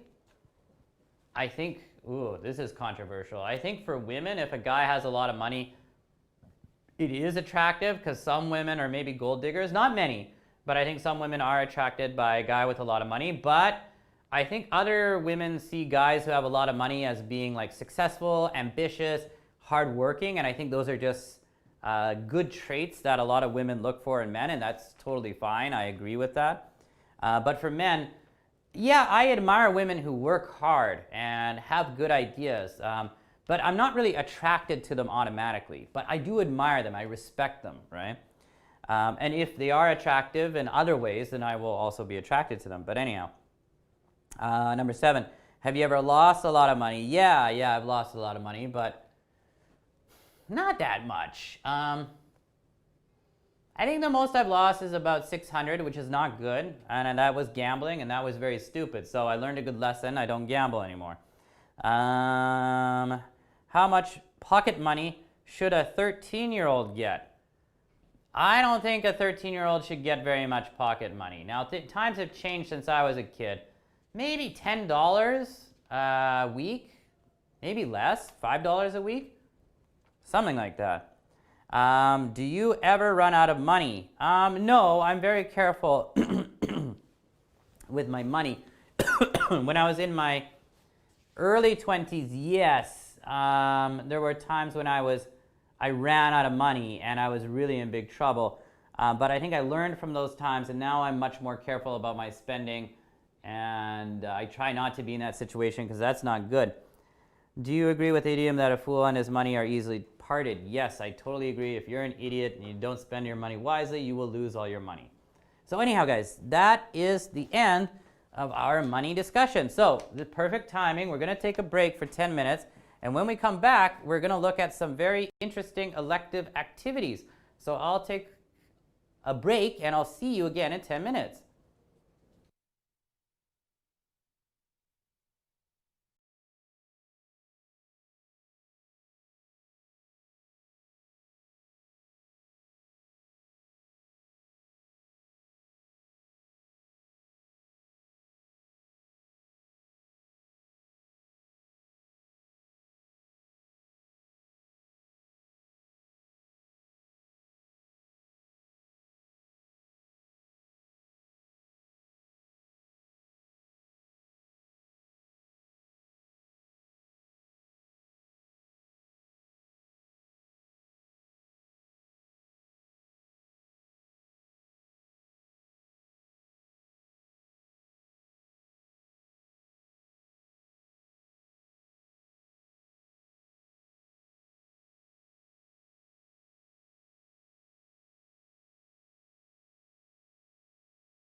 Hey guys, welcome back to Live PST. We are now in our third class on Tuesday, the 1st of September, 2020.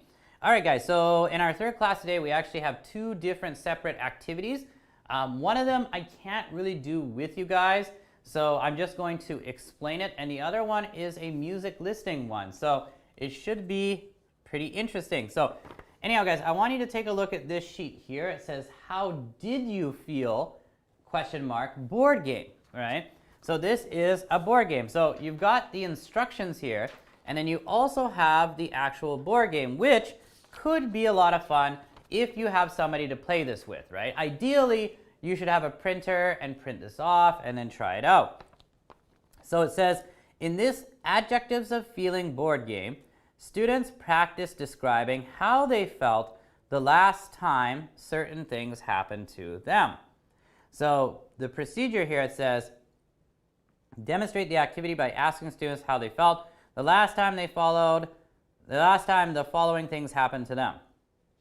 How did you feel the last time you had a difficult test? How did you feel the last time you went on holiday? How did you feel the last time you couldn't fall asleep, right? So think about those questions and think of an answer. So of course, you guys give some kind of answer, and then after that, I explain that you're going to play a board game where you talk about how you felt the last time certain things happened to you. So what you need to do is either get in pairs. So ideally you have 4 people, 2 pairs, or just 2 people and you're separate. And then you each get a copy of the game board, a dice, and 2 counters. The students place their counters on the start square, and the first student to throw a 6 starts the game. The students take turns rolling back and forth. When you land on a square, the partner has to ask the person, how did you feel? And then whatever it says on the square. So for example, if I'm here at the beginning and I roll a 1, it says, how did you feel the last time you got stuck in a traffic jam? Okay, so when I give an answer, I have to say, I felt something, right? So I might say, I felt frustrated the last time I was stuck in a traffic jam, right? So the way you want to answer these questions here is, so first off, the question is, how did you feel, ... and then whatever it is, the last time you got stuck in a traffic jam, the last time a waiter or waitress ignored you, the last time you traveled by airplane, the last time a beggar asked you for money, the last time you cheered somebody up, blah, blah, blah, whatever the question is. Now, when you answer the question, it's kind of easy. You just need to say, like, I felt, so past tense, right? I felt something the last time, whatever the question was. So whatever comes here will also come here, right? And then you have to fill this in with your answers. So the first question, how did you feel the last time you got stuck in a traffic jam? My answer would be, I felt frustrated the last time I was in a traffic jam, right? Or maybe I roll a 4, and it says, the last time a beggar asked you for money. So how did you feel the last time a beggar asked you for money? I could say, I felt annoyed the last time a beggar asked me for money. That's how I felt, right? So it's not that hard. It's actually kind of fun.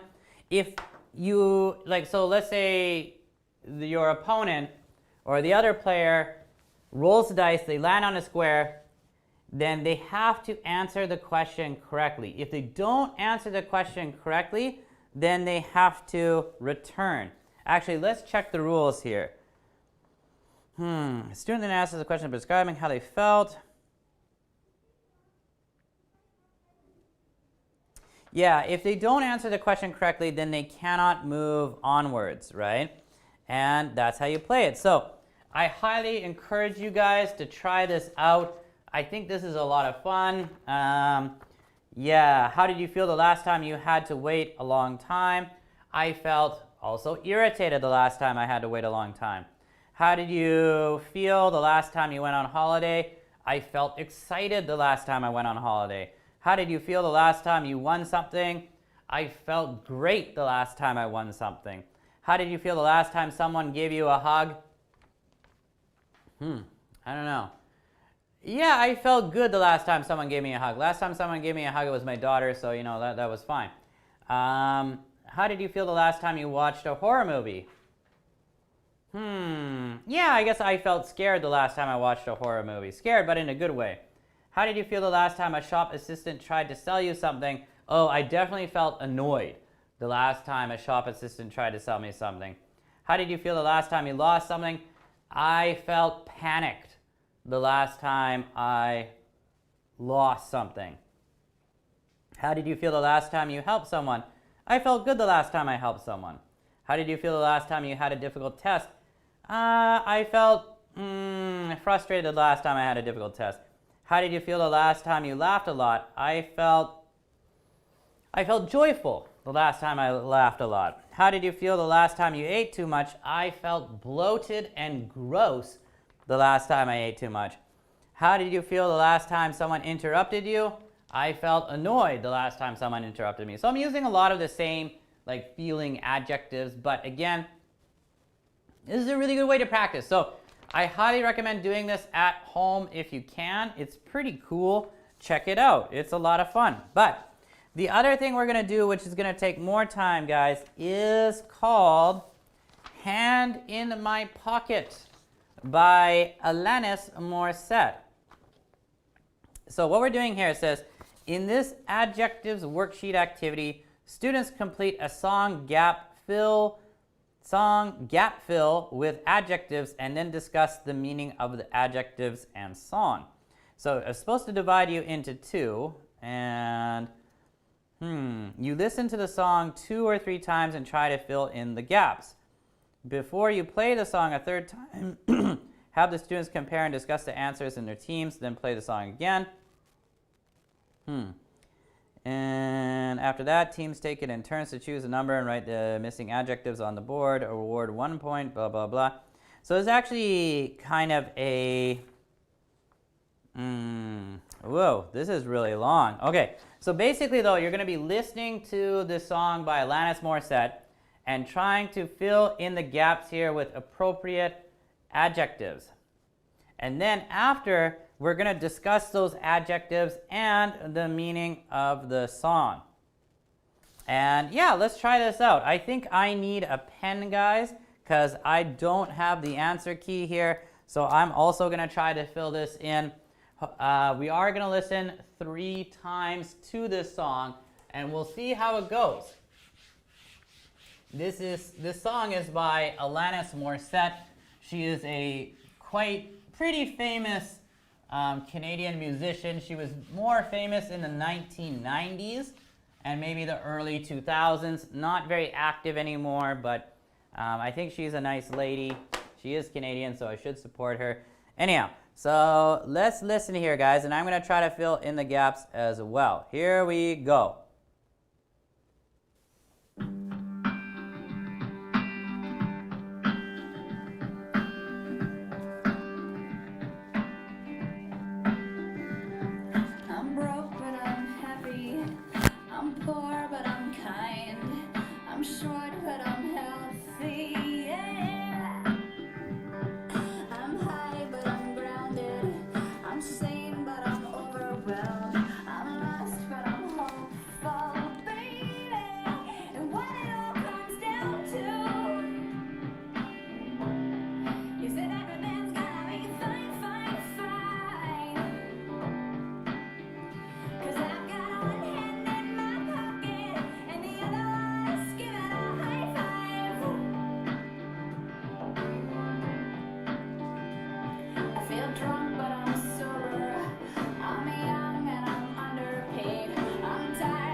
Okay, guys, so yeah, not a bad song, right? But yeah, there are so many blanks here, 30 blanks in total. It's pretty hard to catch everything.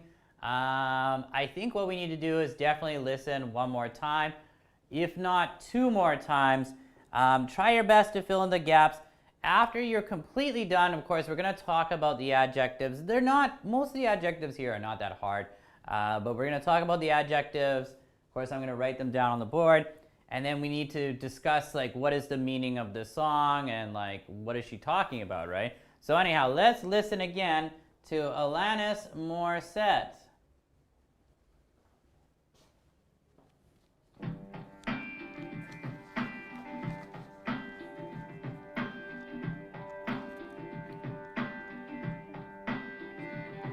I'm broke, but I'm happy. I'm poor, but I'm kind.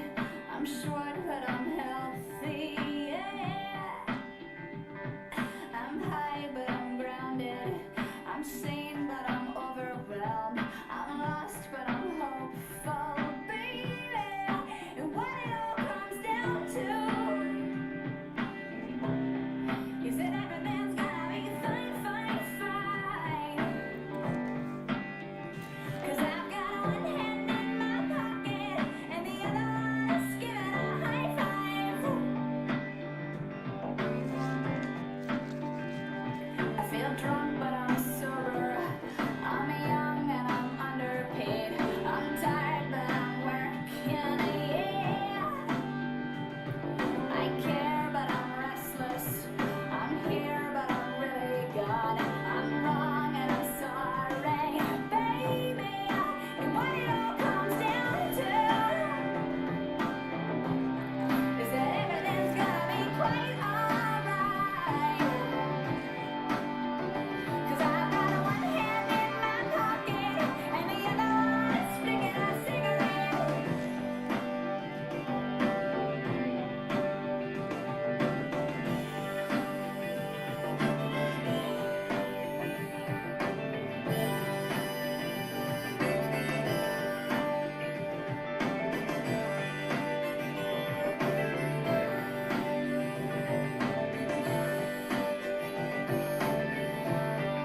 And what it all comes down to is that I haven't got it all figured out just yet. 'Cause I've got one hand in my pocket and the other one is giving a peace sign. I'm free but I'm focused. I'm green but I'm wise. I'm hard but I'm friendly, baby. I'm sad but I'm laughing. I'm brave but I'm chicken shit. I'm sick but I'm pretty, baby. And what it all boils down to is that no one's really got it figured out just yet. But I've got one hand in my pocket and the other one is playing a piano. And what it all comes down to, my friends, yeah, is that everything is just fine, fine, fine. 'Cause I've got one hand in my pocket and the other one is heading in a taxi cab.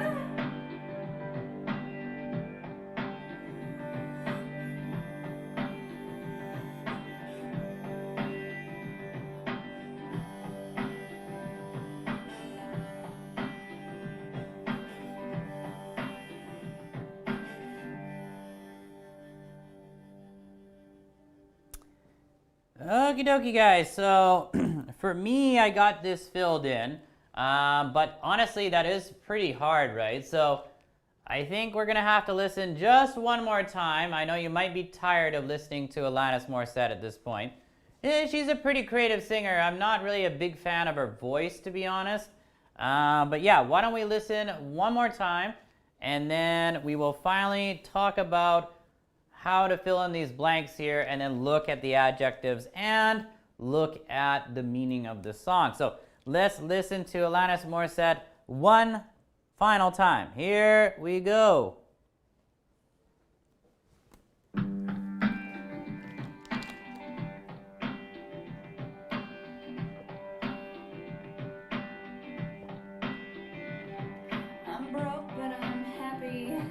I'm poor, but I'm kind. I'm short, but I'm healthy. Yeah. I'm high, but I'm grounded. I'm sane, but I'm overwhelmed. I'm lost, but I'm hopeful, baby. And what it all comes down to is that everything's gonna be fine, fine, fine. 'Cause I've got one hand in my pocket and the other one is giving a high five. I feel drunk, but I'm sober. I'm young and I'm underpaid. I'm tired, but I'm working, yeah. I care, but I'm restless. I'm here, but I'm really gone. I'm wrong and I'm sorry, baby. And what it all comes down to is that everything's gonna be quite alright. 'Cause I've got one hand in my pocket and the other one is flicking a cigarette.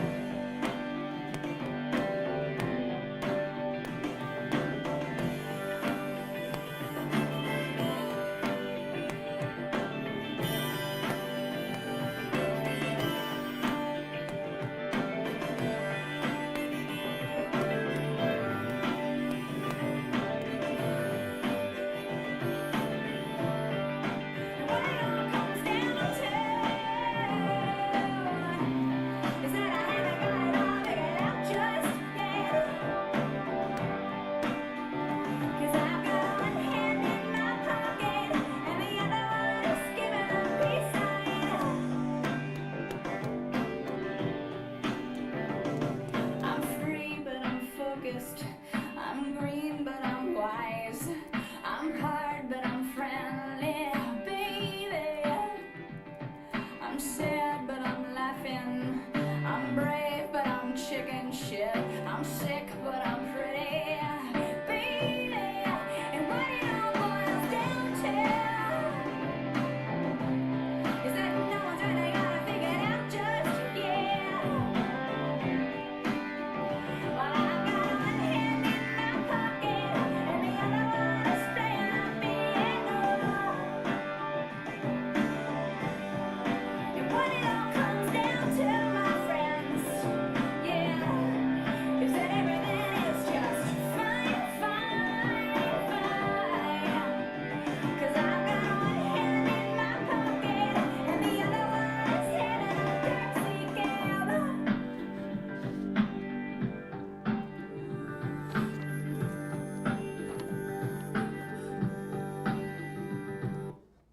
Okay, guys, yeah, that's enough of Alanis Morissette.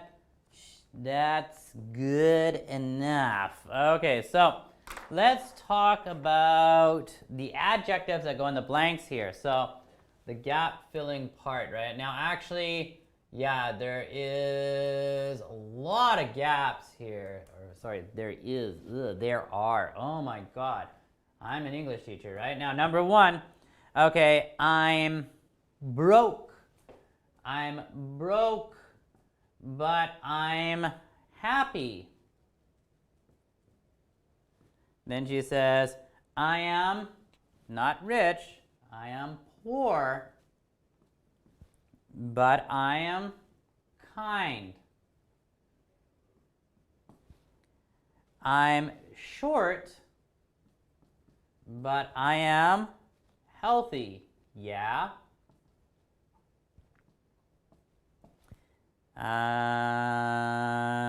I'm high, but I am grounded.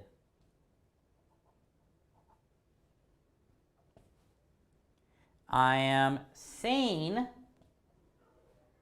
but I am overwhelmed.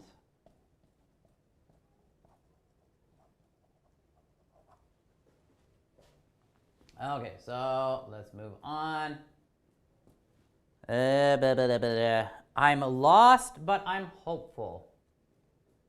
Lost, but I am hopeful. Well, good for her, right? Okay, 13. What it comes down to is that everything's going to be fine, fine, fine. So I've got one hand in my pocket, and the other one is giving a high five. Well, good for her. Okay, I feel drunk. I feel drunk, but I am sober. Good for her again. I'm young, but I am underpaid.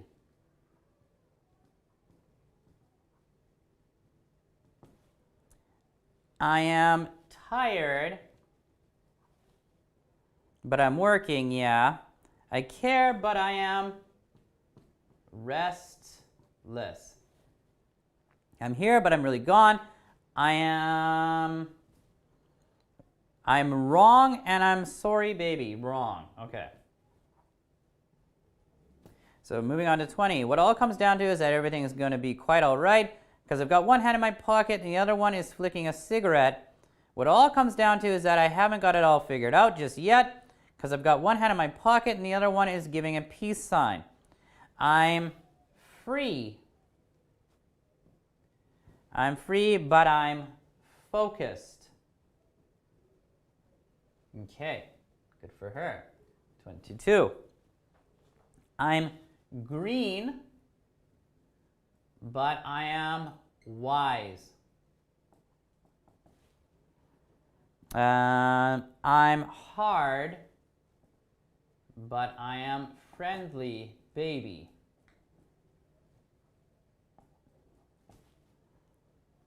I'm sad, but I'm laughing. I am brave, but I am chicken shit. And then number 28, it already gave you the answer. This must be a mistake on the sheet. Like it says, I am blank sick, but the answer is just sick.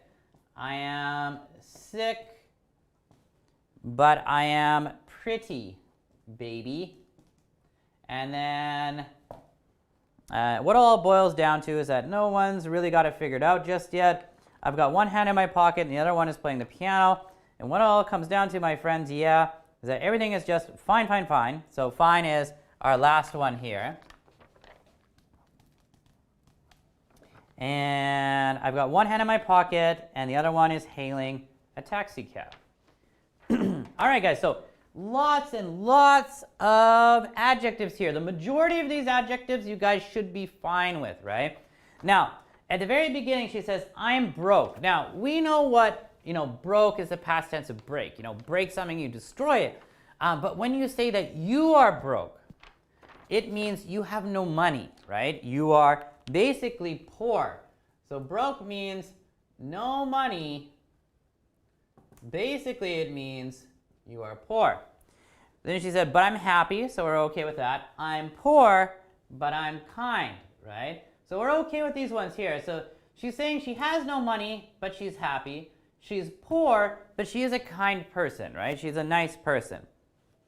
And then she says, I'm short. Now, short here just means like physically she's short. She's not tall, right? We already know that. Or we know the meaning of short, right? We don't know if Alanis Morissette is short, but I guess she is.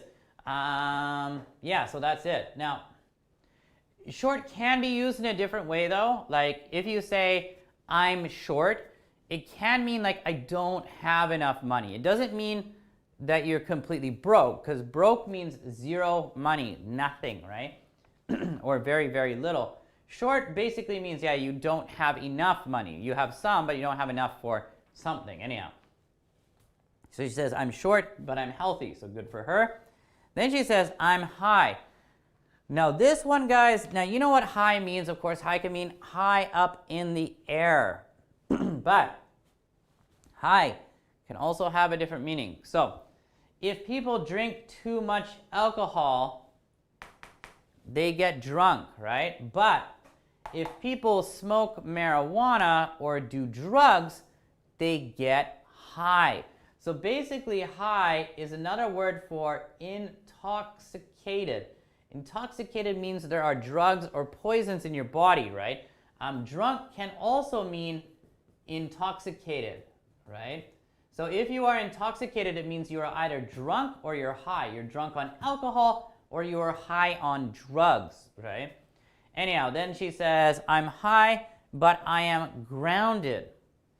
So what does grounded mean? Grounded, you have to think of the image of somebody being on the ground. So grounded kind of means like stable mind, and maybe having a stable life pattern and thinking in a sane way, right? And sane is actually the next word here. Sane is the opposite of insane or psycho, like actually crazy, right?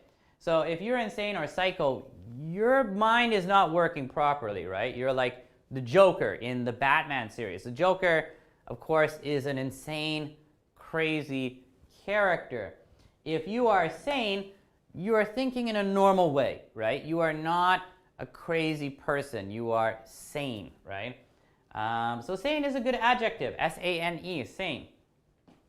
Okay, number 10, she says, I'm sane, but I am overwhelmed.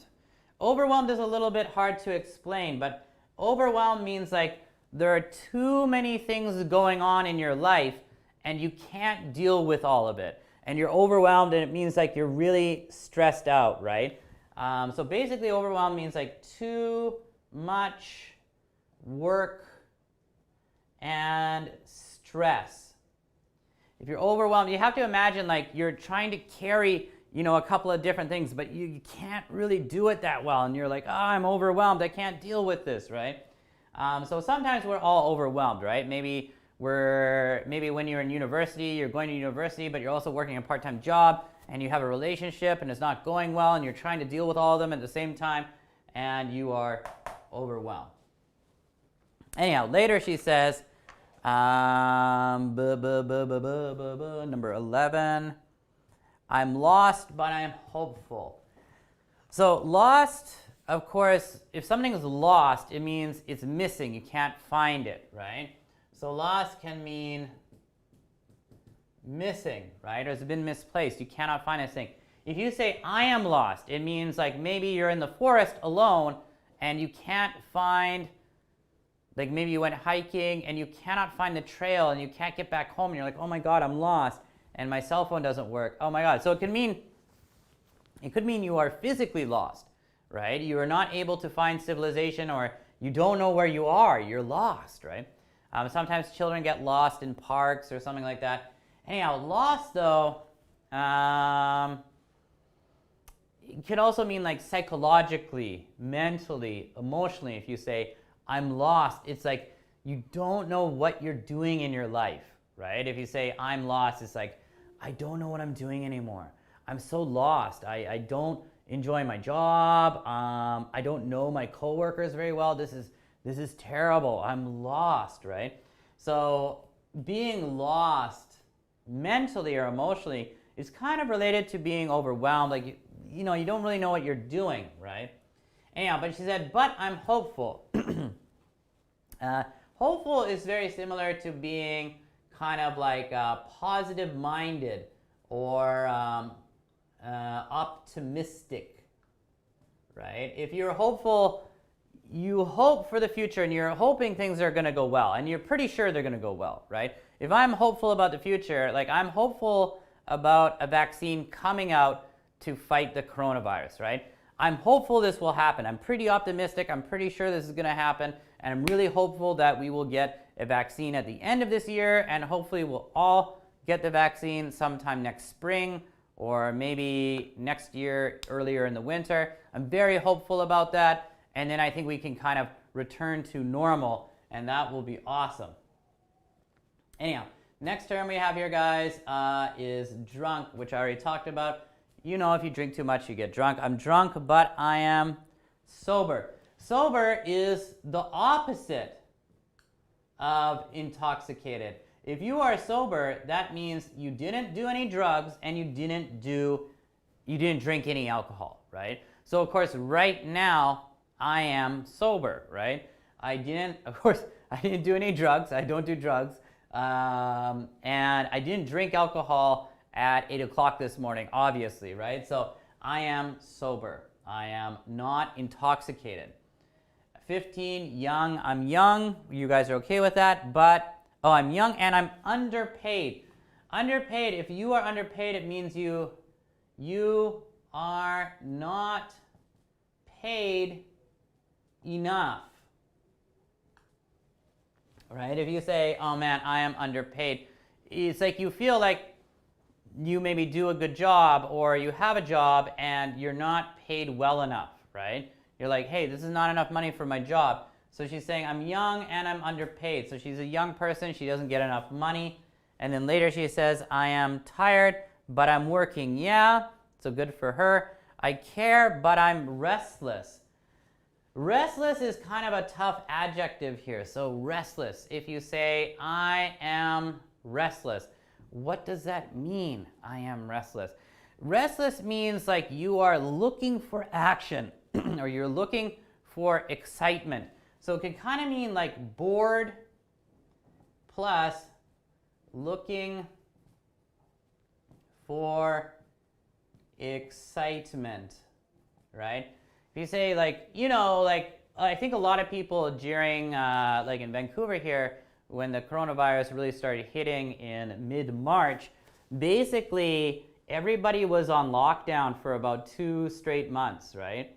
Well, 2.5 months. The later half of March, April and May, everybody just kind of stayed home and didn't go outside.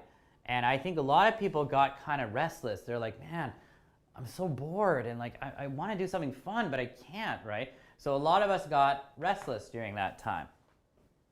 Later on, though, we have 19. Where is 19? I'm wrong and I'm sorry, baby, right? So she's wrong. She made some kind of mistake, right? And she says, I'm sorry, baby. We don't know who she's talking to. Maybe it's just us, the audience, or maybe like her boyfriend or something. I don't know. Anyhow, she says, what it all comes down to is that everything is going to be quite all right because I've got one hand in my pocket and the other one is flicking. This is flick, right?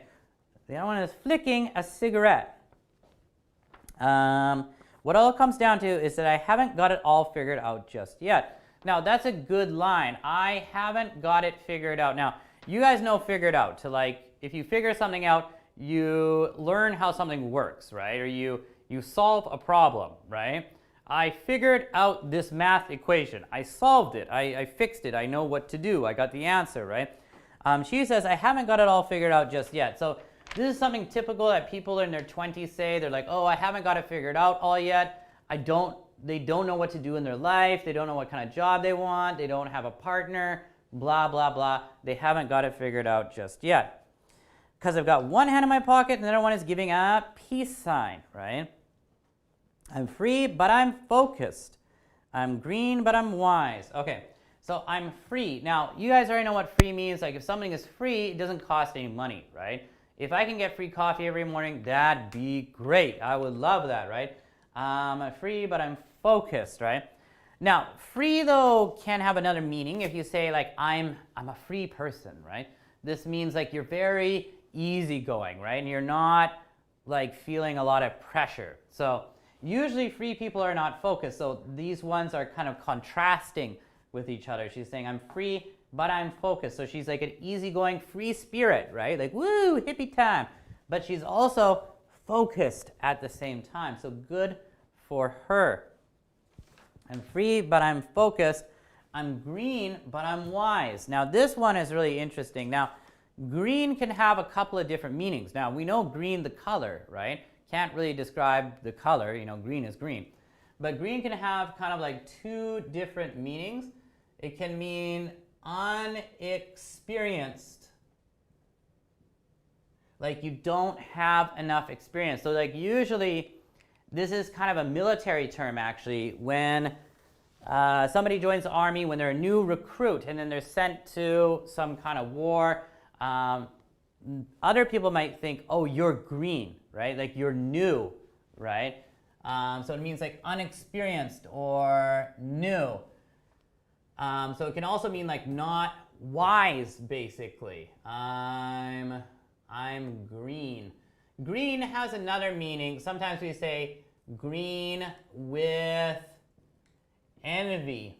And the meaning of that is just like very jealous. So green is an interesting color that can be used to describe feelings, or it can be used to describe somebody as an adjective. If you say, like, you know, maybe you get a new coworker, they're totally new and they don't know what to do in their new position, you'd say they are green because they're unexperienced, right? They just don't know enough. Yes. But actually, I want to double check just one thing. So 1 second here. Oh my God, why is this taking so long?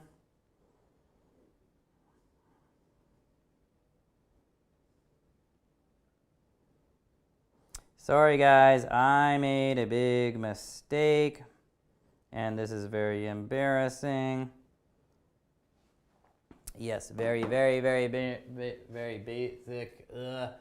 terrible, inexperienced, my mistake. I guess I haven't used the word for a long time, but let's just move on. Anyhow, so inexperienced. So yeah, again, green can mean inexperienced and new, and that's kind of the opposite of wise. She said, I'm green, but I'm wise. Someone who is wise is someone who has a lot of life experience and a lot of knowledge and information, right? So don't confuse wise with intelligent or knowledgeable. They're all different, right? If you're intelligent, that means your IQ is very high. If you're knowledgeable, it means you have a lot of information, you have a lot of knowledge. And if you're wise, that means you have a lot of life experience, right? So being wise is definitely a good thing. But then later she says, what does she say? 24. I'm hard, but I'm friendly. So I'm hard. She means, hard here, of course, can mean like a hard surface, right? Of course, hard can mean opposite of soft. But hard can also mean things like, you know, difficult. This test is hard. Now, she's not saying I'm difficult. Hard can mean, has a couple of different meanings, right? Can mean difficult, but it can also mean tough, kind of strong. If you say he's a hard guy, you know, he's kind of a strong guy. And that could mean physically or mentally or emotionally, right? So she's saying I'm hard, but I'm friendly. So in this case, I think she's saying I'm tough. I'm a tough person, but I'm friendly. And then she said, I'm sad, but I'm laughing.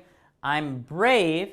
So we know brave means, you know, courageous, right? Courageous, lot of courage, right? Someone who's brave is not afraid to run into a fire and save a baby and, you know, do all that good stuff, right? Firemen and policemen tend to be quite brave people, right? Not all the time, but usually. She said, I'm brave. Now, actually, this part here they took out of the song because they didn't want to use bad language. She said, but I'm chicken shit. That is not a nice word, guys. And that was not looking at it, but it's kind of an interesting one.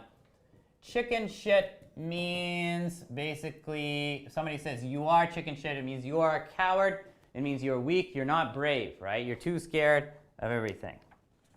Anyhow, then he just says, I'm sick, but I am pretty, baby, right? Now, I'm not sure what she's saying when she says I'm sick. Sick, of course, just means you are ill, like you're you're feeling physically sick. Sick can also have a similar meaning sometimes to like mentally sick, like psychotic, right? But anyhow, I'm not sure which one she meant here. It doesn't really matter. She said, I'm sick, but I'm pretty. So good for her. She thinks she's pretty. That's a very good evaluation of herself, right? I'm not sure if it's true. I saw a picture before. Yeah, but it's just my personal opinion. But anyhow, and what it all boils down to. Now, when you use that expression, what it all boils down to means like, it's kind of like a way to conclude something or to make a conclusion, right? Like what it all boils down to is conclusion, whatever it is. What it all boils down to is, so her conclusion is that no one's really got it figured out just yet. So what she's saying here is she thinks people don't have it figured out. Nobody really knows what they're doing with their lives. And she's got one hand in her pocket and the other one is playing the piano. So wow, very talented.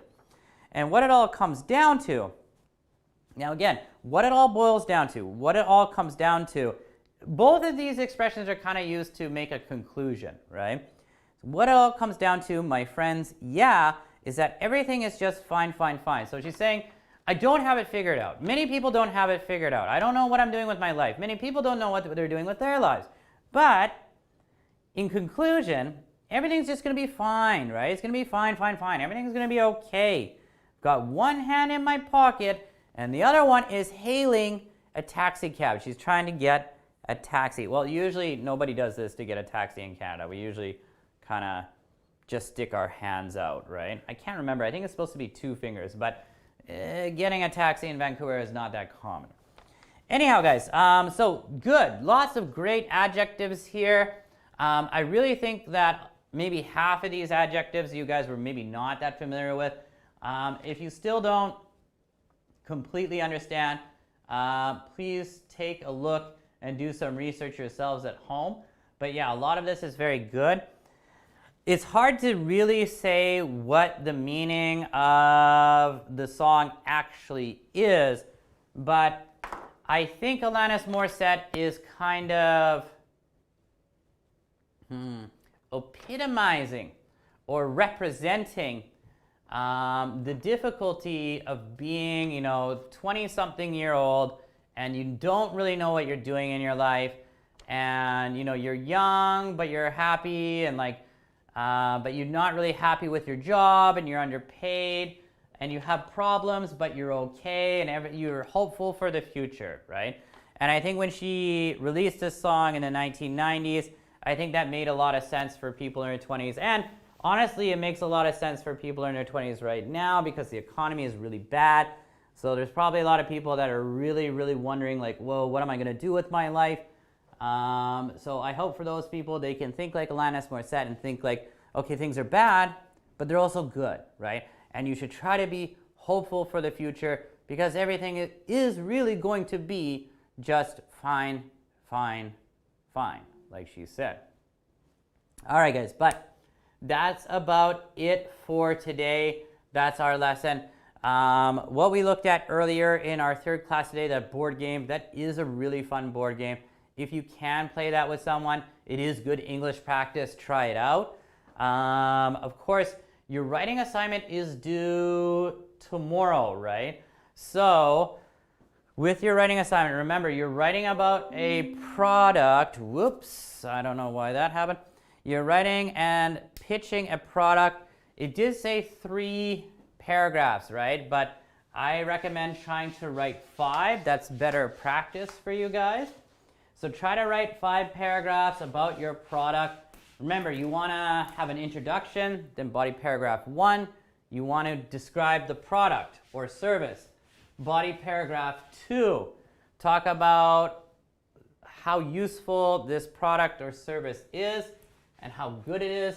Body paragraph 3, maybe compare the product or service to its competitors and explain why it is the best product or service, and then you'll have your conclusion. But remember, with what you're doing is you're really trying to sell this product or sell this service. So you have to think like a salesman, right? You got to think like a salesman, and you really got to try to sell it. And yeah, it should be interesting. I hope you guys have fun doing it, but I think that's about it for me today. I'm just looking through some of the stuff here. Yeah, this is actually a really good one. Anyhow, guys, I hope you guys have a wonderful day today, at least for the rest of your day. I gotta go get lunch. I am too hungry, and I'm wondering where my coworker is because they gotta stop the video. And yeah, they gotta stop the video. So maybe they're gonna be here soon and they're gonna stop it because I don't really have anything else to say right now. Yeah, I gotta wear my mask, unfortunately, all right? Everybody's gotta wear a mask these days. Bum, bum, bum, bum, bum.